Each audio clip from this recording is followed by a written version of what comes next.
Hmm.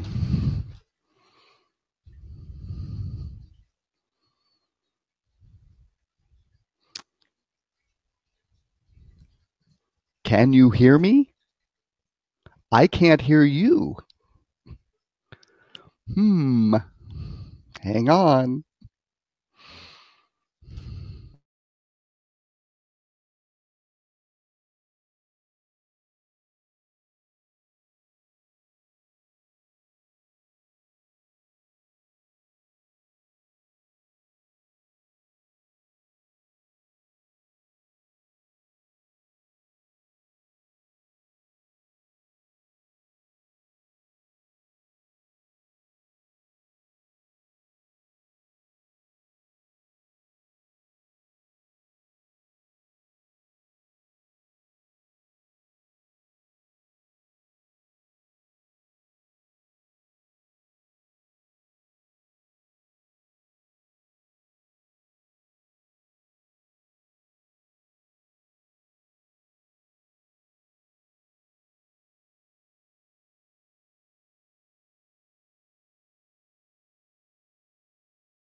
Hi, Lauren. Mind if I interrupt? I believe your microphone may be muted. Mind if I interrupt? I believe your microphone may be muted. Because I have it. I have the show on my phone and I can hear me, but I can't hear you.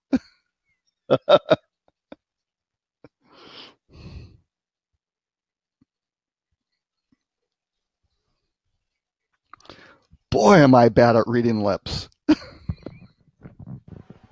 There, how's that? There we go.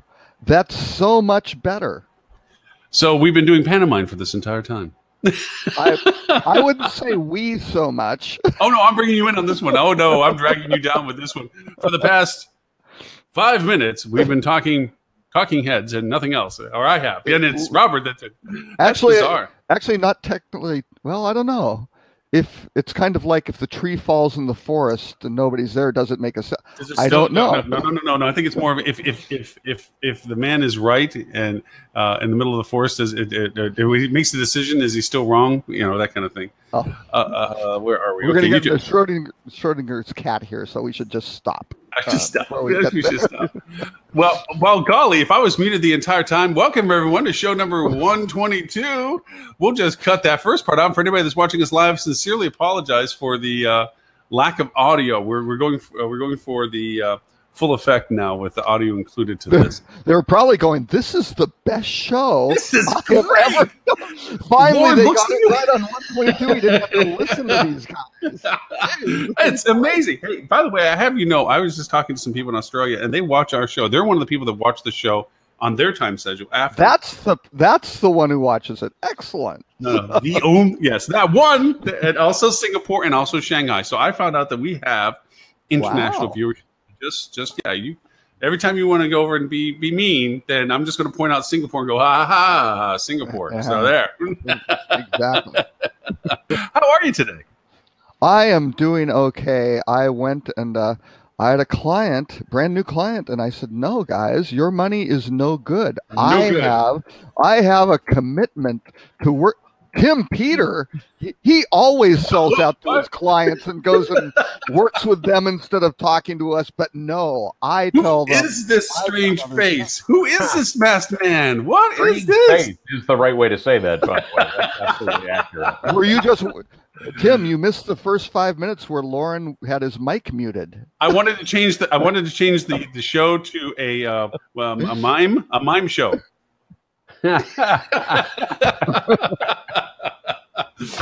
That's all right. The stunt worked because Robert thought that he was on mute and he had to leave the show and come back because he couldn't hear me. So actually, the joke worked well. So I guess that was my evil plan.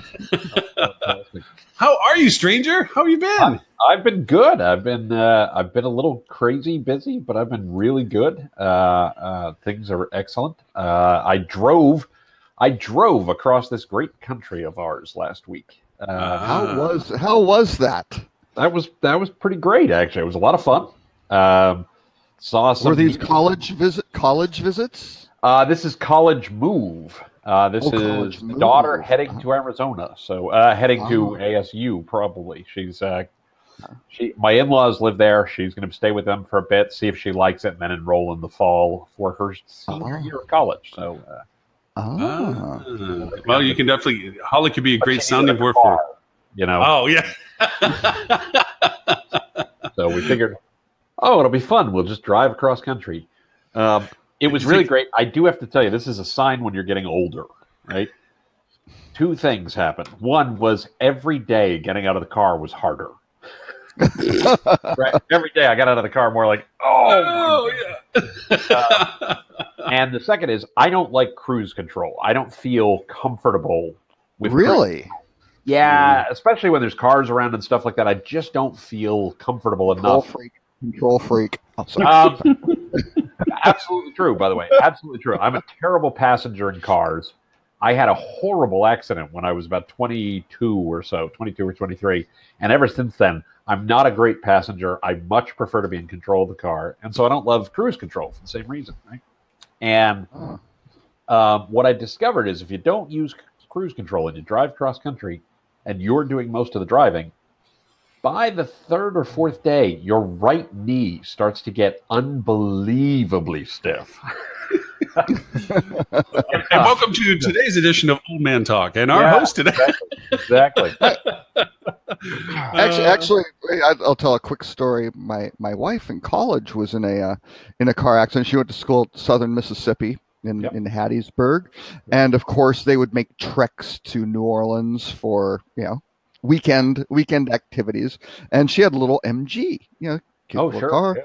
And so she was there, some guy, boyfriend, God knows, I don't know her past, but yeah. So, some guy, and he was driving her car back, right? And so she fell asleep while they were driving, but woke up as the car was rolling. Going off the road. That's not good. So it's just not fun. good. But, No, yeah. no, no, And no, especially not in an MG, to survive that is somewhat miraculous. So Well, yeah. I'll tell you. Sorry, I know we've digressed terribly here, even for us. But I will tell you. So my car accident, I was running late for work. I was driving my 1977 Chevrolet Chevette. This is about 1980. Ooh, the gas bomb. 1990, something like that. The tires were not in great shape, and it was raining, so you could see where this story's going. But 20-something-year-old me certainly couldn't. And I hydroplaned. I lost control of the car. I turned into the skid so I wouldn't hit the barrier. I was on a state highway. I turned into the skid, and the back end of the car swung around and pulled me back into traffic, facing the wrong direction. All right. On a state highway in Russia. Which is good, so you can see what's going to hit you. Oh, and I will tell you, right before I head on with a Toyota, this woman and I were able to look one another clear in the eye, and we both had exactly the same look in our face, which was, "Oh, this is gonna suck." There's an old expression that the last thing you always hear on the black box. This is really dark, but the last thing you hear on a black box when a plane goes down is the resignation in the pilot's voice. It's usually like, "Oh crap," of like, "Yep, I'm not pulling out of this one." I know that feeling because my accident. That's exactly what happened. This woman and I were just looking at one another like, "Oh, this is gonna suck so much." Not good. And everything slowed down. Everything slowed down immensely. Yeah. We're just making direct eye contact, like we are right now, just going like, no. Yeah. Unfortunately, no one was seriously hurt. I got some whiplash, and I've had some recurring neck and shoulder problems since then.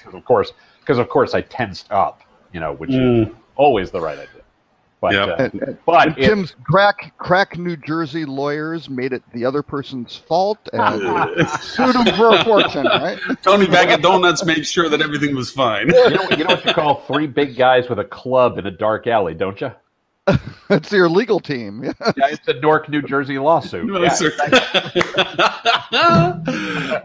Well, so we're in this fun little bit. Robert, when he comes up with topics, he comes up with solid 10+ topics. Yeah. And so I feel inept because, if I'm late on bringing topics or something, so I have to go make sure that I have something to bring to the table. So I threw a bunch more in that I just sent out at the last minute, and I had thrown one up that I was just happened to be chatting about because I thought it was actually relevant that with limited service properties, I don't know about you, but I get a lot more questions about limited service properties and their ability to yield better because they have such limited variations to what they can do.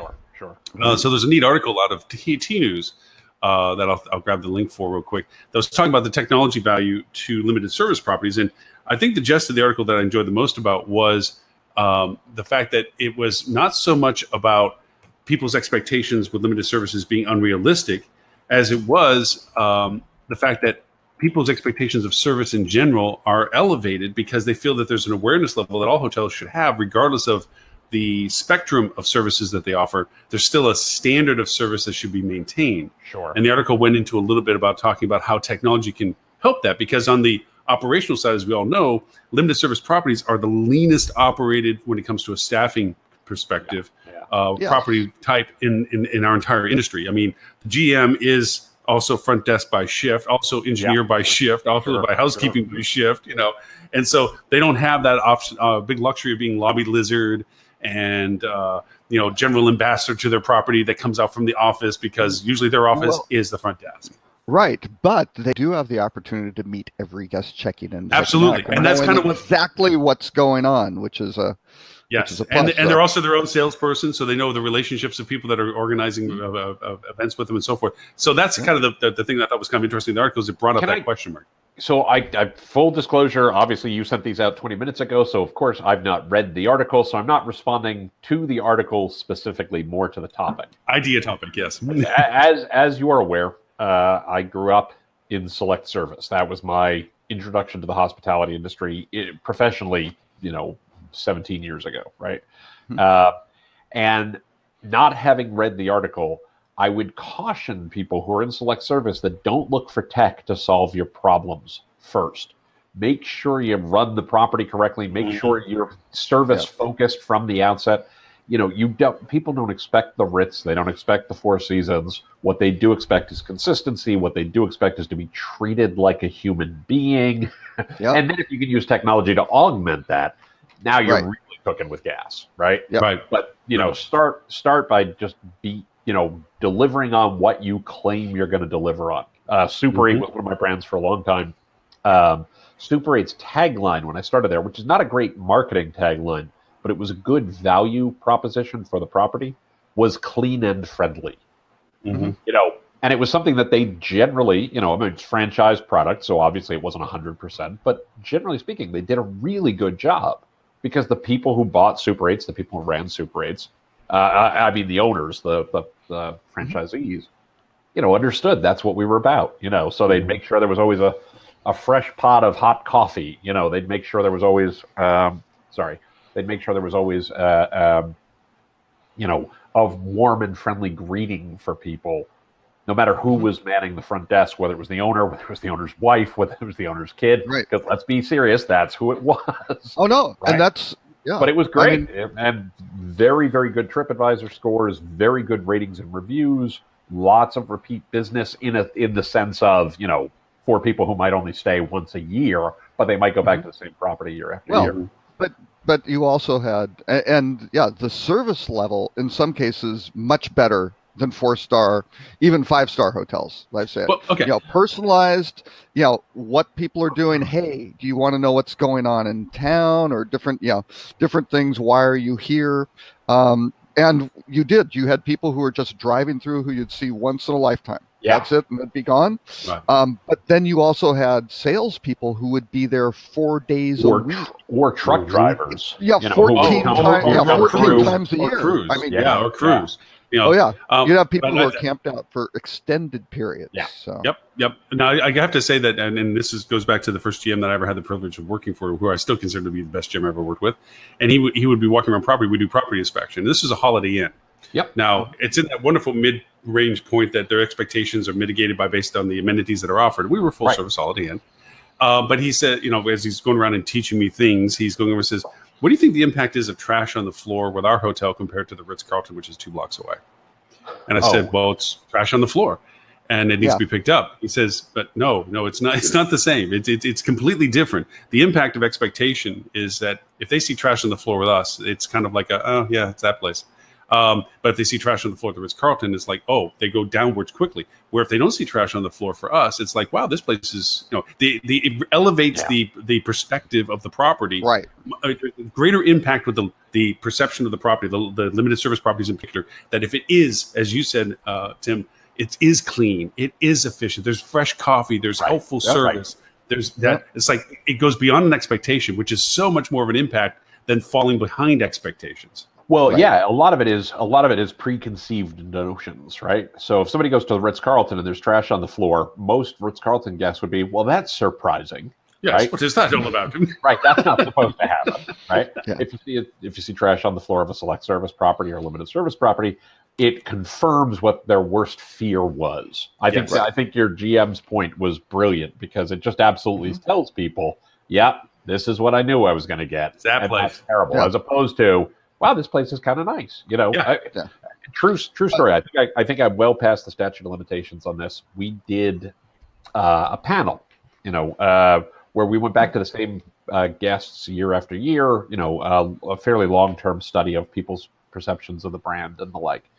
And Super 8 specifically, it was one of my favorite brands I ever worked with because it was consistent at what it claimed to be. It did a very good job of that. And what we saw in the data again and again and again was people's perception of the brand after staying was always better than their perception of the brand before they stayed, which is exactly what you want to do, right? You don't have to go. There's all this talk about surprise and delight, and I'm a favor of surprise and delight.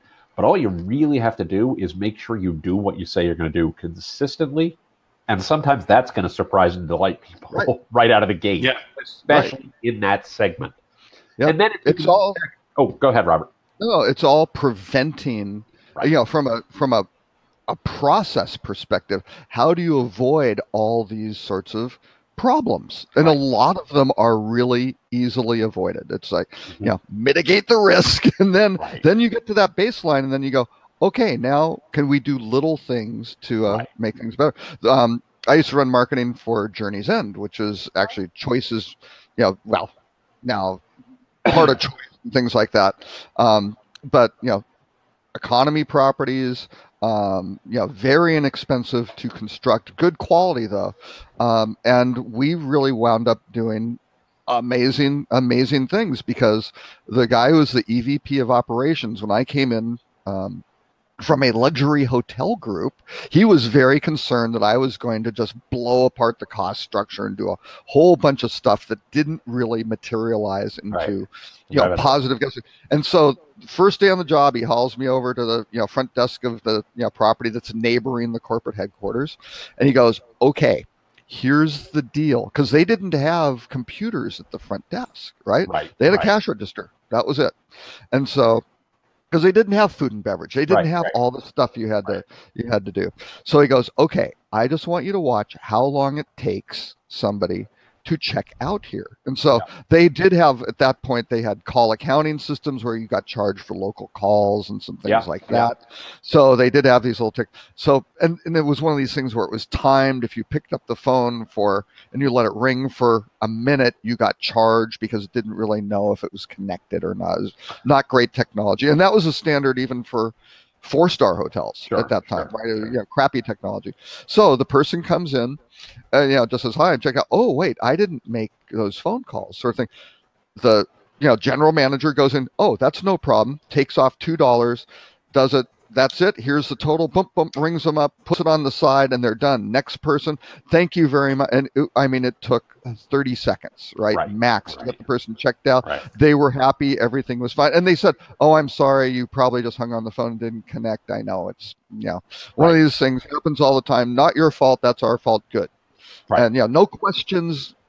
Done. He goes, if you can, he goes, now we don't have to walk across the street to the property that does that. He goes, you do that same scenario, it's going to be 5 minutes. Zip, zip, zip. Here's a bunch of paper I'm printing out, and here's this, and sign that, and here's about. He goes, no, this is what we want. That's what the guest wants. The guest wants to leave. They have places to go. We are a barrier to them living their lives, getting on with their lives. We eliminate those barriers, everything. And it was genius, because his whole operation, he had little I don't know if I've told the story. I probably told the story once on the show at some point, but Tim probably wasn't here. He was probably with but he went to the back of house and had little tags. So you had to check all the oil level of this and the such and such of that. And you'd go to the back, and there were tags everywhere. But he had a regional operations person come in every month, regional supervisor, and they checked those, because the general manager had to go initial and date. So set it up structurally like, well, if you're there signing your name, you better look at it, sort of thing. And it was checked. And all of a sudden, all that stuff, because that was the minimum. If you didn't do that, you were in trouble, sort of thing. I mean, it was like black mark.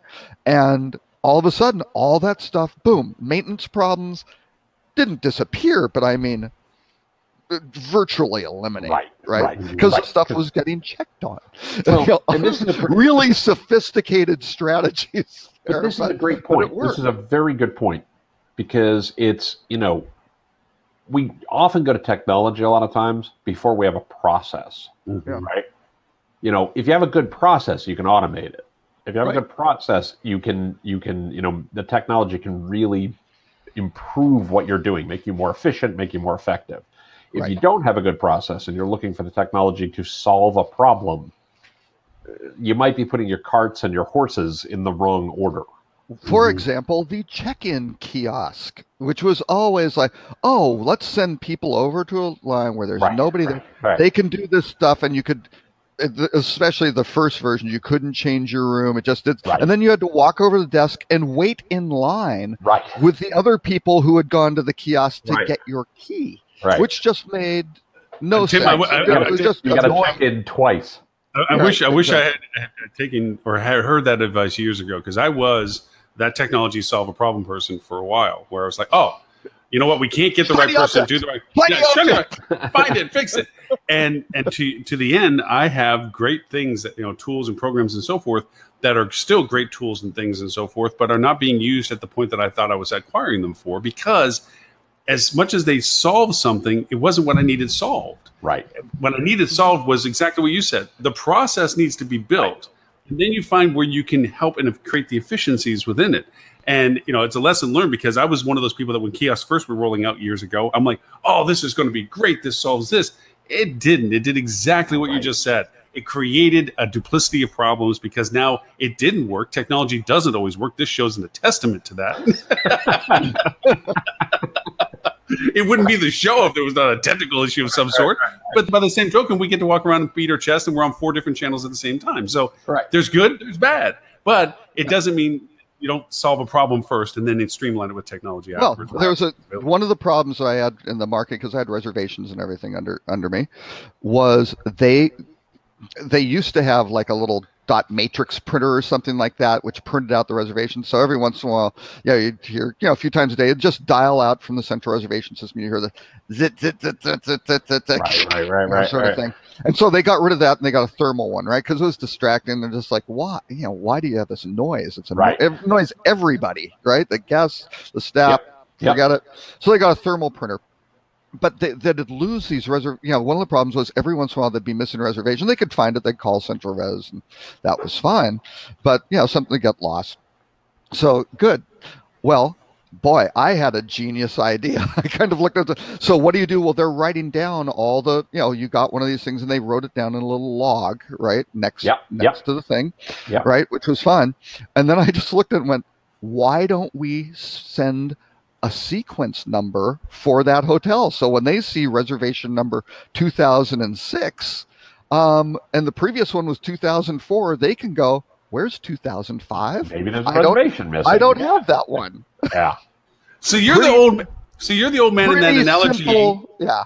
You're the old man in that analogy that walks in with a little hammer that can't make the whole machine work and just taps the right little gear and it all works. You were that little man. You were that guy that did that, right?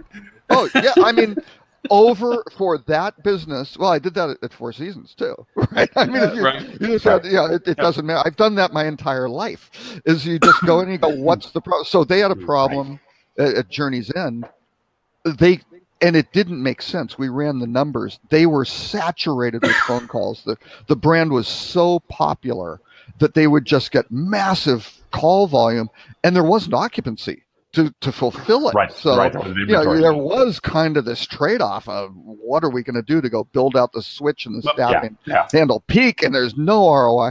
So, but for our regular guests, we came up with the first limited service frequency program. We called it Preferred Guest, right? So we had this little thing, and all you did have a number, but we really didn't do anything with it. You got a phone number that got preference in the queue. That was it. Right. So those guys who are kind of low, they got in for, and there weren't points. You didn't get discounts. We had no. You just got a better opportunity to get a room. I mean, the two really radical things that I did is one is I eliminated corporate rates completely. Because we had sales teams and they were out negotiating stuff, and it's like, wait, we are near the lowest cost in the market. There are some cheaper places that are horrible, but this is a great product. You can get a cheaper room, but you wouldn't want one. Exactly. So we could look the guys in the eye and go, nobody is getting a lower rate than you are. Right. Period. But we will give you access to inventory when we're sold out, and talk to us and we'll work with you. If you think you need a couple rooms every night being held, we'll do that for you. Right. And then, let us know and we'll, so we did stuff like that, solved a huge amount of negotiation and paperwork and keeping track. All that stuff went away. And then the really radical one was, because we were growing so rapidly, I went to everyday low pricing, which everybody now would go, you're insane, because you could have revenue managed this and done this. And it's right. But we were building these properties, because when I joined, we had 46. When I left 2 years later, we had 120. So we were, second fastest growing company across Canada, across all industry segments, right? Unbelievable growth. But we were taking the properties, we would build them, we'd buy a piece of land for $500,000. Improvements were about $2.5 million. We would syndicate it. We'd get a bunch of limited partners around, get 6 of them, syndicate it for $30 million, which if you do the math is, oh, that's $5 million per property. So we had $2 million in profit right there on the development. And then we took about 11-12% of revenue and fee revenue, which back then was really high. Right now that's average, but it was really high. And so this was great. And we guaranteed our limited partners 18% return on investment, cash on cash, for the first 3 years of their investment, which the limited partners really liked. I'll bet they did. So we knew the numbers that these things had to run, occupancy-wise, rate-wise, whatever, and just said, you know what? Let's just make this happen. We know that if we don't run full, we get into a problem. We can do this. We can guess, and we'll change it once a year. Guess what? When we publish the brochure, hey, the corporate director or the directory, all we got to do is add more pages. We don't have to change the pricing and the map. Right. All that stuff, no typeset change. All of a sudden, the costs on that dropped. And yes, could we have done all that stuff?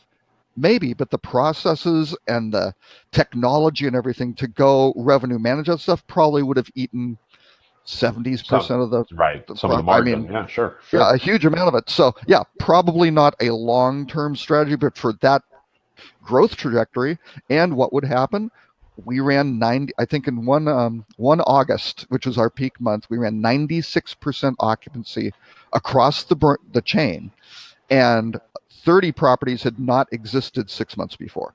Wow, so that's great. It was unbelievable. This may be a minor point compared to learning how to actually operate and facilitate expansion growth that you just gave us. That's a master's class in growth and investment. That's pretty. It was a radical. Let me tell you, convincing them to do that was not an easy. Oh, and we put the rate on the sign too outside. Sure.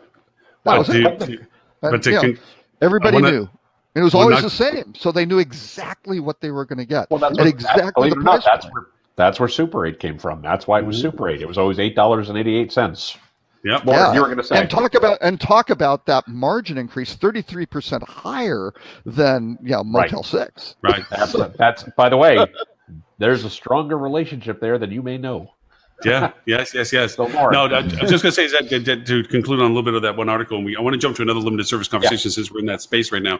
Is that for those to look at the article, they want to invest technology-wise into CRM, but I want to bring back to the point that you made profoundly excellent, Tim, which is what are you going to do with it once you have it? If you're going to fix a solution, what is this for? If they're saying they want to invest technology into CRM, what does that mean in the sense of what are you going to do with it when you do? Right. What are you improving it for a sales perspective or customer service perspective? What is it? What's the end goal to that investment decision? Is it a knee jerk to something that you think is going to solve for? Which, as we just discussed before, Robert's excellent discussion is if you're not solving something, maybe there's a more simplistic or direct solution to it, and then technology can augment it. So, I want to make sure that I can point out of the article because that was one of those things where I'm like, that's a great article, but it's a short one, but it has its issue. The other one was Motel 6. I'm sorry, go ahead. All I was going to say was be careful of a solution in search of a problem. Excellent point. You made that point before. Well, because I've made that mistake before. Yes, we all have the scars to prove. Oh yeah. Some of this is just don't. Wow, I touched the hot stove. Maybe I don't want to do that again. But I actually did that as a child. I did. Since both of you, it's up there, I couldn't see it, but I had to find out. Are successful parents in this. I'm sure that you can give many a story about the fact of no matter how much you tried to teach your kids from your vast experience, they still had to experience it themselves to learn the lesson from it. So, yes. The other one I wanted to throw up was this one about Motel 6. And guess what? They followed Red Lion on that one. Oops, I just did a V instead of a recording. As opposed to Command V. Where they've and it's interesting because it seems like now there's a little bit more clarity to the strategy at play. Red Lion isn't just the one-off. Yeah. It seems to be a player fusion. Yeah. And so I just want to throw that up because you guys have definitely some perspective on these that I'm just like, I'm getting to see this. So what are your thoughts on the 6? I always said from Red Lion at the beginning, I think I was in the minority saying I thought a good strategy because nobody knows who Red Lion is, Yeah. and they've decided this is this massive source of business, and we can onboard them with our loyalty program, and we can start working more closely with Expedia and using their platform more aggressively. They go, you know what? That's maybe not the best strategy for Hilton or Marriott or Hyatt or something like that, but for Red Lion, yeah, you know what?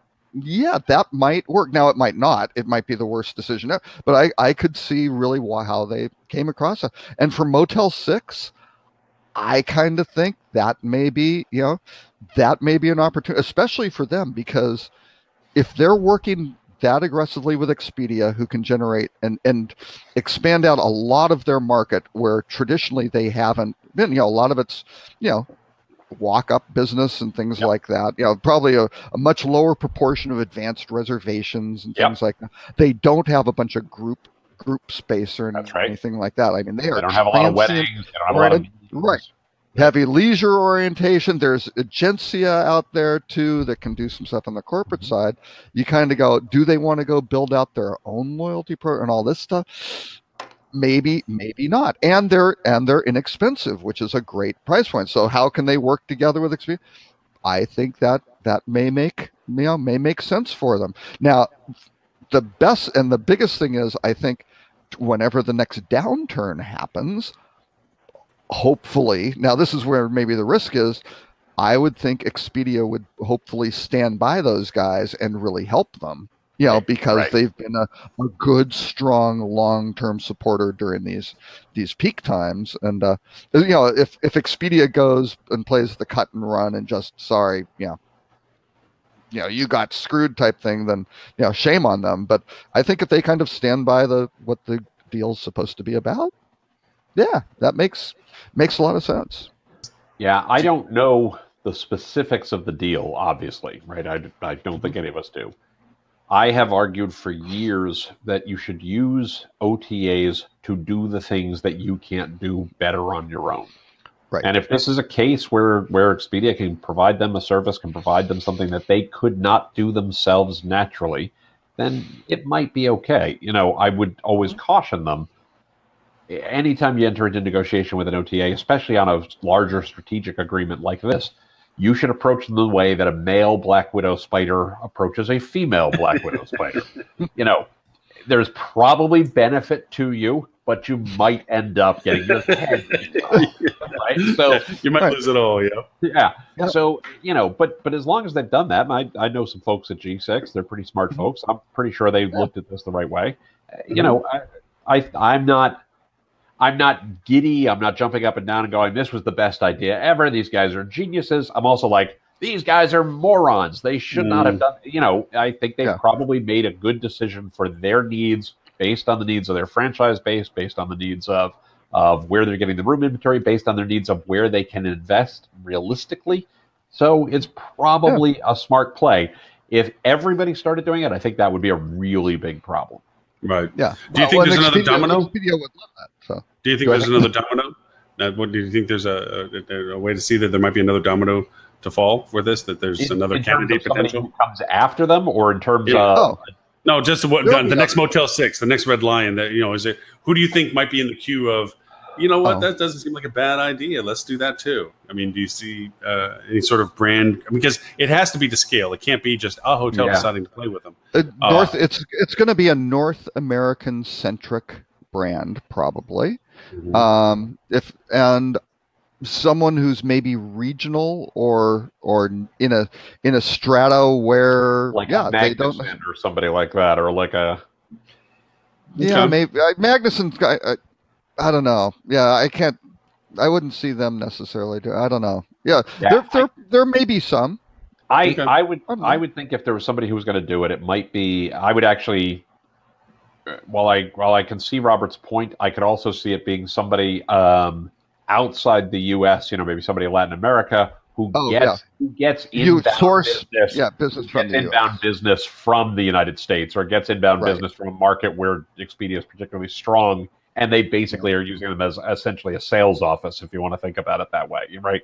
Mm-hmm. That could be something I would see. And I would want them to be a vast majority of your business being being based with Right. with that, just depend. But again, I look at Red Lion's strategy was interesting, just even from their tech stack, right? Because CMS, they went with Hebs. They used Duetto for revenue management.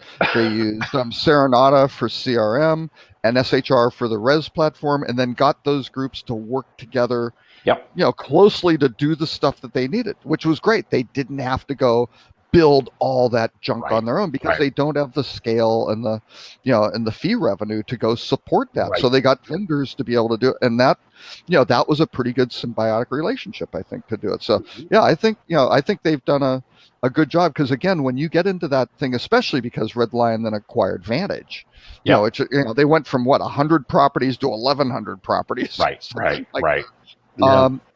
They were able to handle that, I think, fairly without. I didn't hear any horror stories, sort of thing. I think they handled it, okay. And again, I think, Expedia in that situation may be able to help them, and that's fine. I mean, I don't think, as long as they went in with their eyes open, they know here are the economics of it. Here's the upside. Here's the potential. Here's the strategy. You know what? This may be the best, the best option, which is great. You should probably take the best option. Right. Yeah, right. Now, Holly went over and said that she wasn't going to be able to join us today, but she was very interested in hearing viewpoints on an article that content that you had submitted, Robert, about the hotel room. I think we need a new segment that's just called Rut-Row. And this will be the first entrant in the. Here's our first edition of Robert's Rut-Row. Rut-Row. It's the Scooby-Doo portion, yes. So here, let me post the. I did.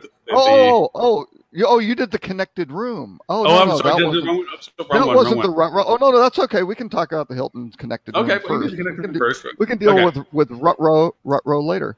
So, So Hilton has gone out, and there's just a story that they're and actually got quite a bit of play, but they've debuted their connected room, which has all sorts of cool little things where you can use the Hilton Honors app, right? Their app, to do things like control the temperature and the lighting and the TV and the window coverings, and things like that. It doesn't really say that it controls it, though. It says that it can be asked to be controlled, like as in it would go and you would ask for these things. Right. Yeah. So, and they can, and we'll also be able to personalize their room with technology that loads the most popular streaming media and other accounts to in-room TVs. So what this is a validation process. As people come in and say, yes, I validate through Facebook, right? To identify who I am. And then, yes, I can log in and, hey, I can get onto Netflix or whatever the case may be. Well, this is going to be the Hilton app to do that. And I imagine that Hilton has something in the background going, and we will pipe Netflix back through, our pipes, so it isn't hitting your data or, having to stream off of your phone and then cast to the TV, and you got to make sure it's Chromecast and you have Apple TV and all those sorts of things, which makes a lot of sense. So I think they're, this is where everything is going. The one thing that they aren't doing in here, I believe, is voice, and that's still off the I think they're kind of looking at it. I don't think they have a solution built in for that yet, and I think that's where it's going to ultimately wind up. But I also think there needs to be some sort of validation that, yes, you're the guest in the room, and how do they authenticate? Here's your stuff. You want your Spotify account, and you want Netflix. Oh, and you have HBO Go as well, and you've got Hulu and God knows whatever, Showtime. How do you get all that stuff onto your, to do whatever? There's a logistics question I have with this that just, I don't know how they would be able to, other than having it available at all aspects and just allowing you to then connect traditionally with your interface once you're into the room. Because to your point, Robert, if you have all these accounts that you want added to what you want to your room, you also have to provide the availability, if they're the provider that's connecting to it, the actual ability to connect to it for you individually. Well, that's where the app does the work, right? The app is that integration point. You say, I'm going to think about think about. Doggone it! Hold on, I got to look at an app on my phone. Sorry. Well, Things like this. I have one quick point about the fact that Hilton's doing this. Robert said this, but he said this as one line out of the whole thing, and I want to call out this one line. I think this is the curved shower rod of the next 5 to 10 years. Oh yeah, You have to. It's a thing that you will have to do at some point. They're doing it first. Right. But there are. And they are starting off. They are starting off with a physical remote control to do it, which is really kludgy and ugly. I don't like that part of it. Right. But well, actually, here you go. But that's also to migrate all the existing. They got a ton of properties. They got 5,000 whatever hotels to go make this happen on. So, yeah. But if you look at the TV app on Apple on iPhone, right, or if you look at the you look at the Amazon Prime app where you can watch all your video and all this other kind of stuff. Yeah. It's sort of the clearinghouse. It worries about the integration points. And then if I'm the franchisee, I just need to make sure, I'm using the vendor of the TV that makes that integration work, or the whatever that makes that integration work.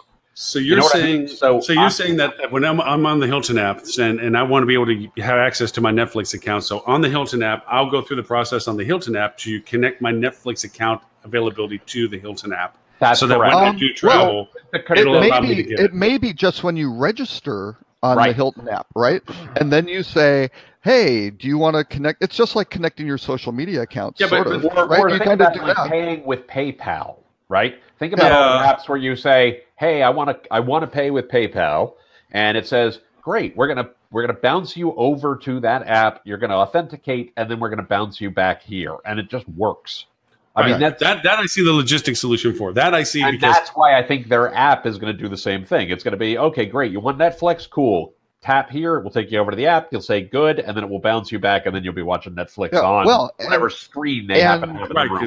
And that authentication maybe just use your fingerprint, of course, or your face recognition, or whatever. Oh, is that an 8? That's an 8. It's not a 10, right? Yay. Oh, but it's not a 10. No, this is a 10. No, this is it's a 10. This is a 10. It's a 10. Oh, you both have 10s. Yeah. What's that? Oh, yes. Technology. Hello. I got to tell you, I love this thing. This is just freaking rocking. I don't miss the home button. I don't miss nothing. It's amazing. It is just. So we have to do obnoxious little face animations back and forth, Tim, when we're done. See all those notifications that you can't see? Yeah. Right? Oh, you got little flashing lights on it too. Oh, I can see them. Yeah. So they're all secure until you look at it, and then the screen shows you the stuff. Anyway. Look, I'm not the expert in-room technology by any stretch of the imagination. I strongly suspect that's Hilton is using the app for this, or will be using the app for this as the hub. But it will they'll worry about the integrations with the Netflixes and the Hulus and if the rollout may take time. Maybe the first time you check into the room, they've already got the integration with Netflix and Amazon Prime, but they don't have it with Apple TV and iTunes and Spotify yet. But the strategy is the concept their app essential to function and to improve the guest experience at their hotel. By the way, I can check in on the app. I can select my room on the app. I can open the door. I can do all this stuff. Here's another twist to the conversation we had. That I wish Ed was here for this. We talked about the fact of the invasiveness of voice activation in a room being provided by the hotelier. This ability, because the bot is open, Siri, Cortana, Alexa, all of them are open for build.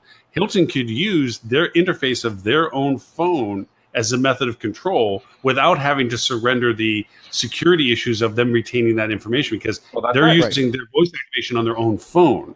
So the security issue solved in that sense, because all of then that that's doing is just controlling the functionality of the app, not incurring any sort of data acquisition from That's exactly right. I buy train tickets all the time for New Jersey Transit, and I pay for them with PayPal. And it literally I'm on the New Jersey Transit app. It says, you're ready to pay. Great, tap here. It pops me over to the PayPal app. I authenticate. It pops me back, and it all just works. Hey, I should send you $1 on Apple Pay on Messenger, because that's another Happy that just popped up. It's like, ooh, I'll send you some money for a cup of coffee. Anytime you want to send money, Lauren, you go right ahead. I will let you do that. You know what? A lot of people don't realize. So Venmo. Venmo is probably the top peer-to-peer platform, but that's owned by PayPal. Yes, PayPal's owned by eBay, right? Yes, and they have really done a tremendous. Not anymore. Oh no! Did they spin it off? Oh, they spun it off. Finally, eBay spun it off a year ago. Yeah, it took them that long to pull apart too. That was the worst thing that ever happened to PayPal was eBay running it. And the worst thing that ever happened to eBay was getting rid of it. Yeah. Well, in that sense, yeah. But no, because it really made a mess. That's right. Of PayPal. I forgot that they spun it off. That's right. So Now payments is something I pay a ton of attention to. I have real strong opinions about this. Yeah. And this is well, you got to remember my first business industry was financial services. So I pay a lot of attention to the payment space and mobile payments in particular. But this. Actually, just while we're talking about because just to bring it back to the hotel side for 1 second, what's really smart about this is making the app the hub is really smart because you want to use the app to do all this stuff? Join Hilton Honors. Mm-hmm. Yeah. Mm-hmm. Right.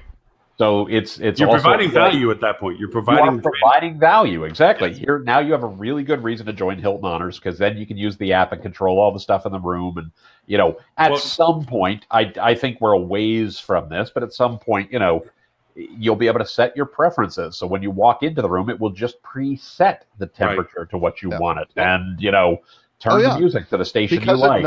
Because it knows you. Your nest. Yes, it knows that you like your nest. The other part to it too, and this is the neat part that I did think about. I appreciate the conversation of logistics. I had logistics questions that I think you helped me answer as to how they would provide this interfacing. But to me, one of the things I did think about the app's eventual integration value would be now if you can do voice activation within the app. Right. And now you've created a closed walled garden ecosystem for you to say, hey, Hilton, I want to go over and book a room for New York next week with the points. Or the app saying, hey, you now have hit a threshold. It actually will tell you, you've hit a threshold that you have enough points that if you want to make that trip to New York that you were looking for, here's some great deals and rates. Or you're one trip short. Yeah, or you're almost on the edge. Yeah. Now you're dealing with individual interaction with it, with the fact that these bots, because we had this discussion a year ago that when Apple and Google opened up their bot development programs, that was a keynote moment in the sense of developers' life cycles because now that functionality came into play. So these are things that could not easily, they're probably very hard to do, integrate into this app development program. So exactly right. And that's where going back to, even though we're shining off our phones and although we seem we're on tangent land all the time, there is a connectivity to what we're talking about. The real value of this thing and to the Pixel 2 and to all the new advanced phones is the processing speed. You need a fast, fat brain in these things to be able to handle this kind of stuff. And we're at that technology threshold that they can start doing those things. So, That's right. Actually, one thing just on the PayPal side that a little tangent, they call them the PayPal Mafia, but the people who were the original execs and players at PayPal, I don't know if Pierre are aware.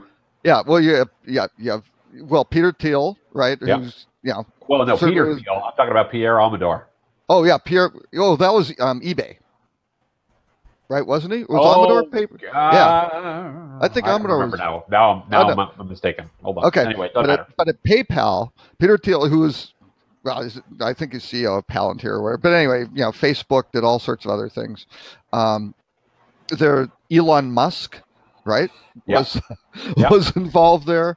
Let me just go down the list here. A guy, Botha. I think it's Roloff Botha, partner at Sequoia Capital. Steve Chen co-founded YouTube. Let's see what else. Reid Hoffman, who founded LinkedIn, and then big investor in Facebook. Lots of other stuff. He actually has a great Masters of Scale podcast, which is very, very good.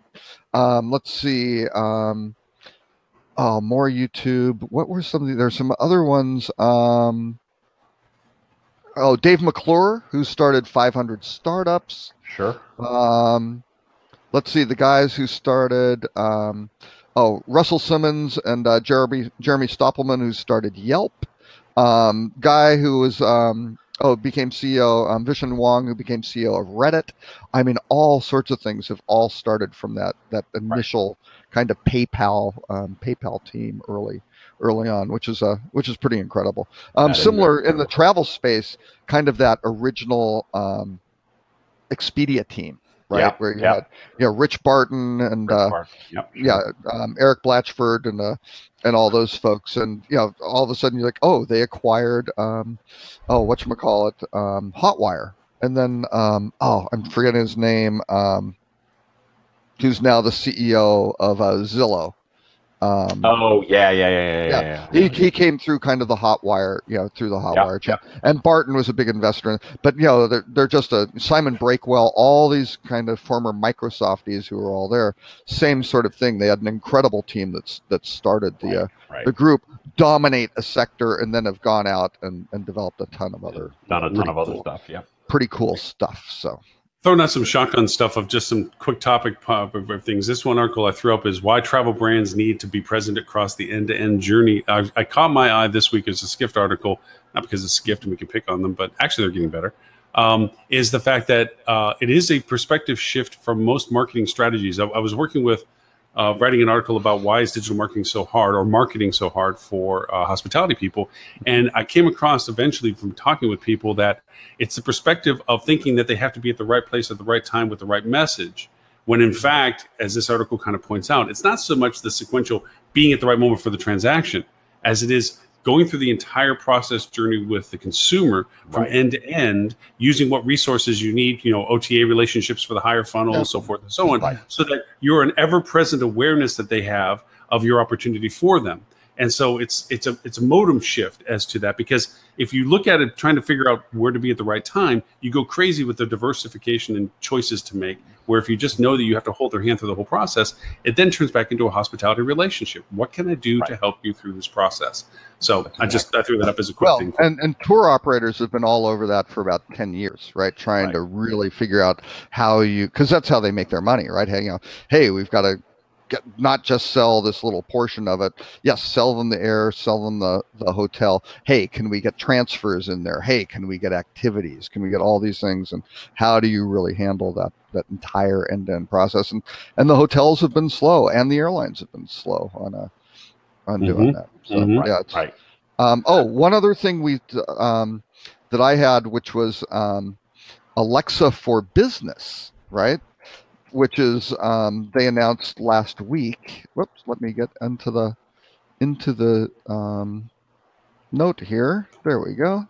You got it? So, yep. So Alexa for Business is putting Echoes or Echo Dots in all your guest rooms and letting things run through that. So again, we're missing Ed today. Ed would be quite outspoken, I believe, against this sort of activity. But they are highlighting the win. And actually, there was another Skift article I'll do that, which was basically more of the Alexa powered services. Amazon's making a big push into this this area, and will probably be fairly successful. Now, this is also an interesting one where we talked about the Red Lion and Motel 6 things working with Expedia. This may be, for the right group, an okay thing to do, and maybe for the win, okay, maybe. But boy, for Marriott and Hilton, I don't know. That seems to be, I don't think you want, Amazon necessarily between you and your guests, where everything goes through. Because again, if they are the portal, and actually we talked about this a little bit last week, if they are the portal, they are going to want to kind of have things in their ecosystem and take charge of this, and not just, maybe you can plug in a lot of stuff to enhance things, but they're kind of running the show. And heaven forbid if Apple uses HomePods or something like that, then you're going to cede all control to Apple. So I'm going to take a contrarian point of view on this one. Okay. First of all, I wish Ed were here, because I'd be happy to have a fight with him. I get Ed's point. Mm-hmm. Get over yourself. I don't care. I don't care. I don't care either. We're all carrying a device in our pocket that follows us every single place we go. We have credit cards that track every single purchase we do.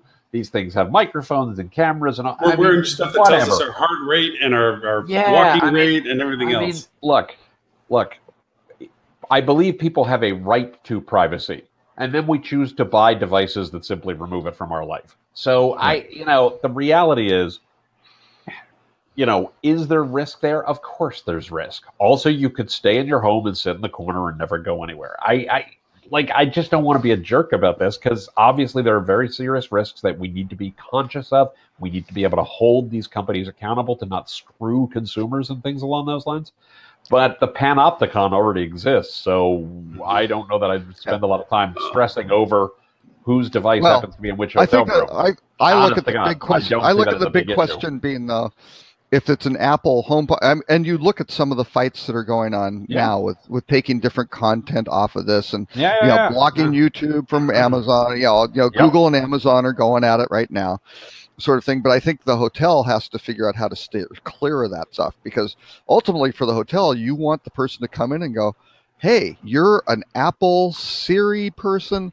Great, use that stuff that you're used to, and let's go." And you're an Amazon person, that's great. You're a, who knows, Facebook with M and whatever they're doing.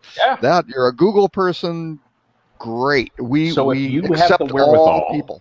So if you have the wherewithal as a company to create a device that talks to the APIs that Apple and Amazon and Google and Facebook all provide, you should do so. In practice, they kind of don't. None of the hotel companies do, and none of the schools do. I don't think you can build. Let me finish this point. Let me finish this point just for a second. That Amazon today in the so-called smart speaker space has 75% market share. Right. Right. I mean, who else are you going to use? You could get a Google Assistant and solve the problem for at best 25% of your guests, and probably a lot fewer. Yeah, but the interesting thing with Google Assistant is it's already in Android, so people have that all the time with their phone. I have the Alexa app on my phone. Right. Mm-hmm. Oh no, I agree. Yeah, no, there's a battle. There's a battle there for how you do it. So I'm wondering what I think ultimately, and this is what Hilton hasn't figured out, what Marriott hasn't figured out with their connected rooms, is how do you set some sort of platform where you can have voice control that can then kind of manage all this stuff, and you can plug into some sort of services layer that will then, tie things into. Well, that's what I'm saying. You can turn off the lights because you have this and it's mapped across. But again, that's going to be very interesting for how that plays out. Yeah, I would be thrilled to see. I would be thrilled to see a device that allows you to connect to all the different ecosystems. Right. I don't know that that's going to exist. Right. But I think I think the key will be they have to bring their device themselves. But that right now kind of leaves Amazon out, because they don't really have the Fires and the phone and things like that didn't really work. Or the Echo Touch and things like that. Yeah. Right. Yeah. So they're a little bit left out. So but I don't think most people. I maybe I'm wrong about this, but I don't think most people who own smart speakers are going to tote them with them anywhere. No. But they want an ability. The interesting thing is they want an ability to talk to stuff, right, and just use voice. But then you have the security aspect of, well, don't listen to everything I'm saying. And it's like, well, but we don't know what platform you're. Yeah, so it's just going to be very complicated. That's the one that I have very little tolerance for.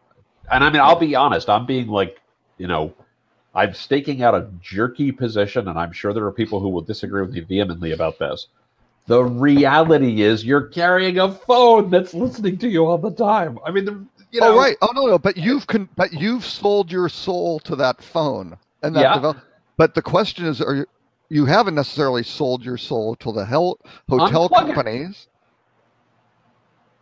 Oh, no, yeah. But again, the hotel, I think the hotel needs some sort of platform where you can say, hey, we're tapped into all this stuff, and do you really want to have the phone carrying around? Because people aren't going to do that, right? They're going to have their watches, or they're going to have their smart speakers, and they're going to be used to not having to go talk into the phone. I agree. But I don't know how the hotels do that service layer. That's going to be really tricky. I mean, I don't know. Well, or outsource it to an Amazon or an Apple who already does it. well, yeah, but then they aren't going to be so nice. The Amazon guys, when they're fighting with Google, are going, "Oh, that's too bad. You have an Android. You're screwed." Right? And then I go back to they have 75% market share, so go with the market leader. Right. But do you want to play it that way? What the Android phones have versus iPhone? So. But Robert, unfortunately, you keep changing the rules of the debate on me, and I'm not trying to be a jerk about this. Okay. You're saying they want to use the device, they don't want to use the phone. But so we'll use the device for the market share. You're saying, well, then why don't they just use the phone because that has bigger market share? It's one or the other. I'm saying whatever they have. I'm saying the Amazon people. The folks with the Echoes, yes, they are in that ecosystem, and it controls all sorts of stuff in their home, right? And they love it. By the way, I own 3 of them. I love them. They're spectacular. Oh yeah, everybody who has one, pretty much, I think, with any sort of smart speaker, I think they love them. People who have Google Homes love them, sort of thing. Absolutely. It doesn't matter. I'm going to link to something. I'm trying to find the link right now. There's a great bit of research here. I'm just looking for the right folks who did this. And the Apple, whatever the HomePod or whatever they're calling it, is going to be beloved as well. I mean, it's. For sure. Well, I mean, there's also additional technologies coming out now. We have a lot of other wirelessly controlled devices that are in our homes that are not connected to all this type of technology. All the IoT stuff. Yeah. Right. Well, the nice part is there's also now a secondary market of things that you can plug into your home that will read those signals and then now coordinate that with your Amazon and your Google Assistant and so forth, so that you can now turn on your TV. You can actually change channels. You can turn on your ceiling fan. Anything that has a controllable function to it can actually now be incorporated into your home system that may not have the technology already in it to do so at this level. But again, that adds to what do the hotels do with this, if they do anything with it, whether they integrate it and so forth. But again, I take your side to it, Tim. Until the day that they actually they legally have to force a chip into me, because that's now the standard legal thing, and that's when I lose the choice of privacy.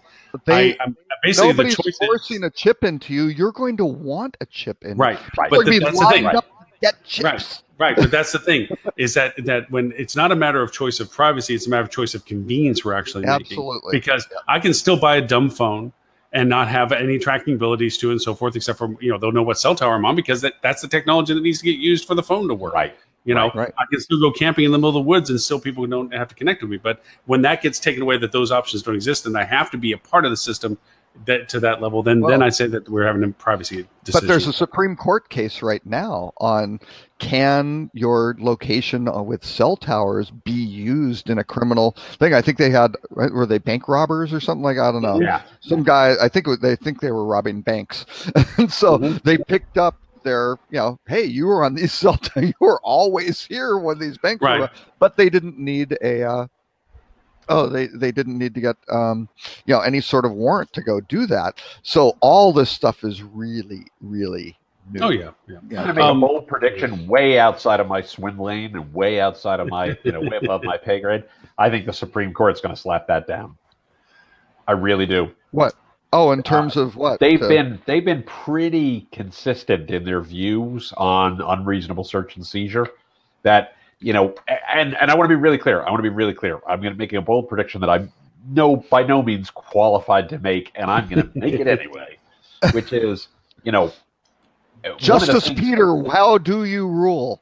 Well, no, one of the things, if you watch the Supreme Court, they call Tim up and ask his opinion. If you watch the Supreme Court on this stuff, they do one of two things. They either issue a very, very narrow ruling that is, in this specific case, it was justified because, it was in the act of committing a crime kind of thing.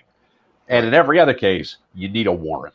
They've been surprisingly smart. I was very pleasantly surprised in the way they treated things like mobile phones and, what is unreasonable search and seizure and things along those lines. So I suspect they're going to say, no, you still have a right to privacy. You still need a warrant. At least, you guys know this stuff with the Supreme Court. I mean, they tend to go pretty narrow on anything that can make an enormous change to public life.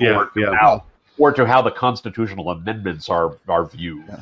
Let me tell Right. you though, this particular session of the Supreme Court has some pretty meaty stuff in it. Oh, yeah. You've got this one in terms of tracking people with a cell phone, being able to use that. You've got certainly the what is it, Majestic Cakes or whatever, where it's the individual reviews. Which that one I'm not going anywhere near. That one is a really interesting. That's a tough one. First Amendment. There's some of these things. Some of these things you look at. It's like, I am very happy I'm not a judge or on the Supreme Court to make these decisions. Or Anthony Kennedy. Yeah. right, exactly. Yeah. But nonetheless, but then the third one is gerrymandering, too. Oh, right? Sure. Which, again, partisan gerrymandering. Mm. I know which swim lanes I'm willing to dive into and which ones I'm staying the hell away from. But those three things are outrageously important rulings, which change But they also tend, generally speaking, I mean, even if you look at some of the more controversial rulings lately, they tend to be much more narrow than people realize. You know, the cake ruling is going to be the cake one. That was again. No, just to make one comment on the cake one. Argument is because he's saying he's an artist, right? And I think it was Sotomayor. Her line of questioning was, well, does that mean tailors or whatever, hairstylists or makeup artists? It says artist in their name, right? You know, they must be an artist. So where do you? The big thing on all these is like, where do you draw the line and stop? And in that particular case, which is why they tend to go narrow on this. It is, but if they go narrow on this, that apparently opens up a massive can of worms, right? No. So it's only for bakers in weddings, for wedding cakes. I think to Tim's point, it's going to be that there's some things that are going to make broad sense impact on things, and this is one of those ones that they won't be able to narrowcast it without it creating other issues. That it will be a pivotal point on things. Yeah. No. And Anthony Kennedy's the guy. Above my pay grade. Yeah. I threw in a quick one on Cody just because I think it lends itself to a little bit of the latest news. TripAdvisor lied to everybody in August, I would say. It would be soft to say. You know, everything's great and everything's wonderful. We're doing great. Our marketing strategy is great. And then a month later, guess what? Not so much. It's not there what we said it was.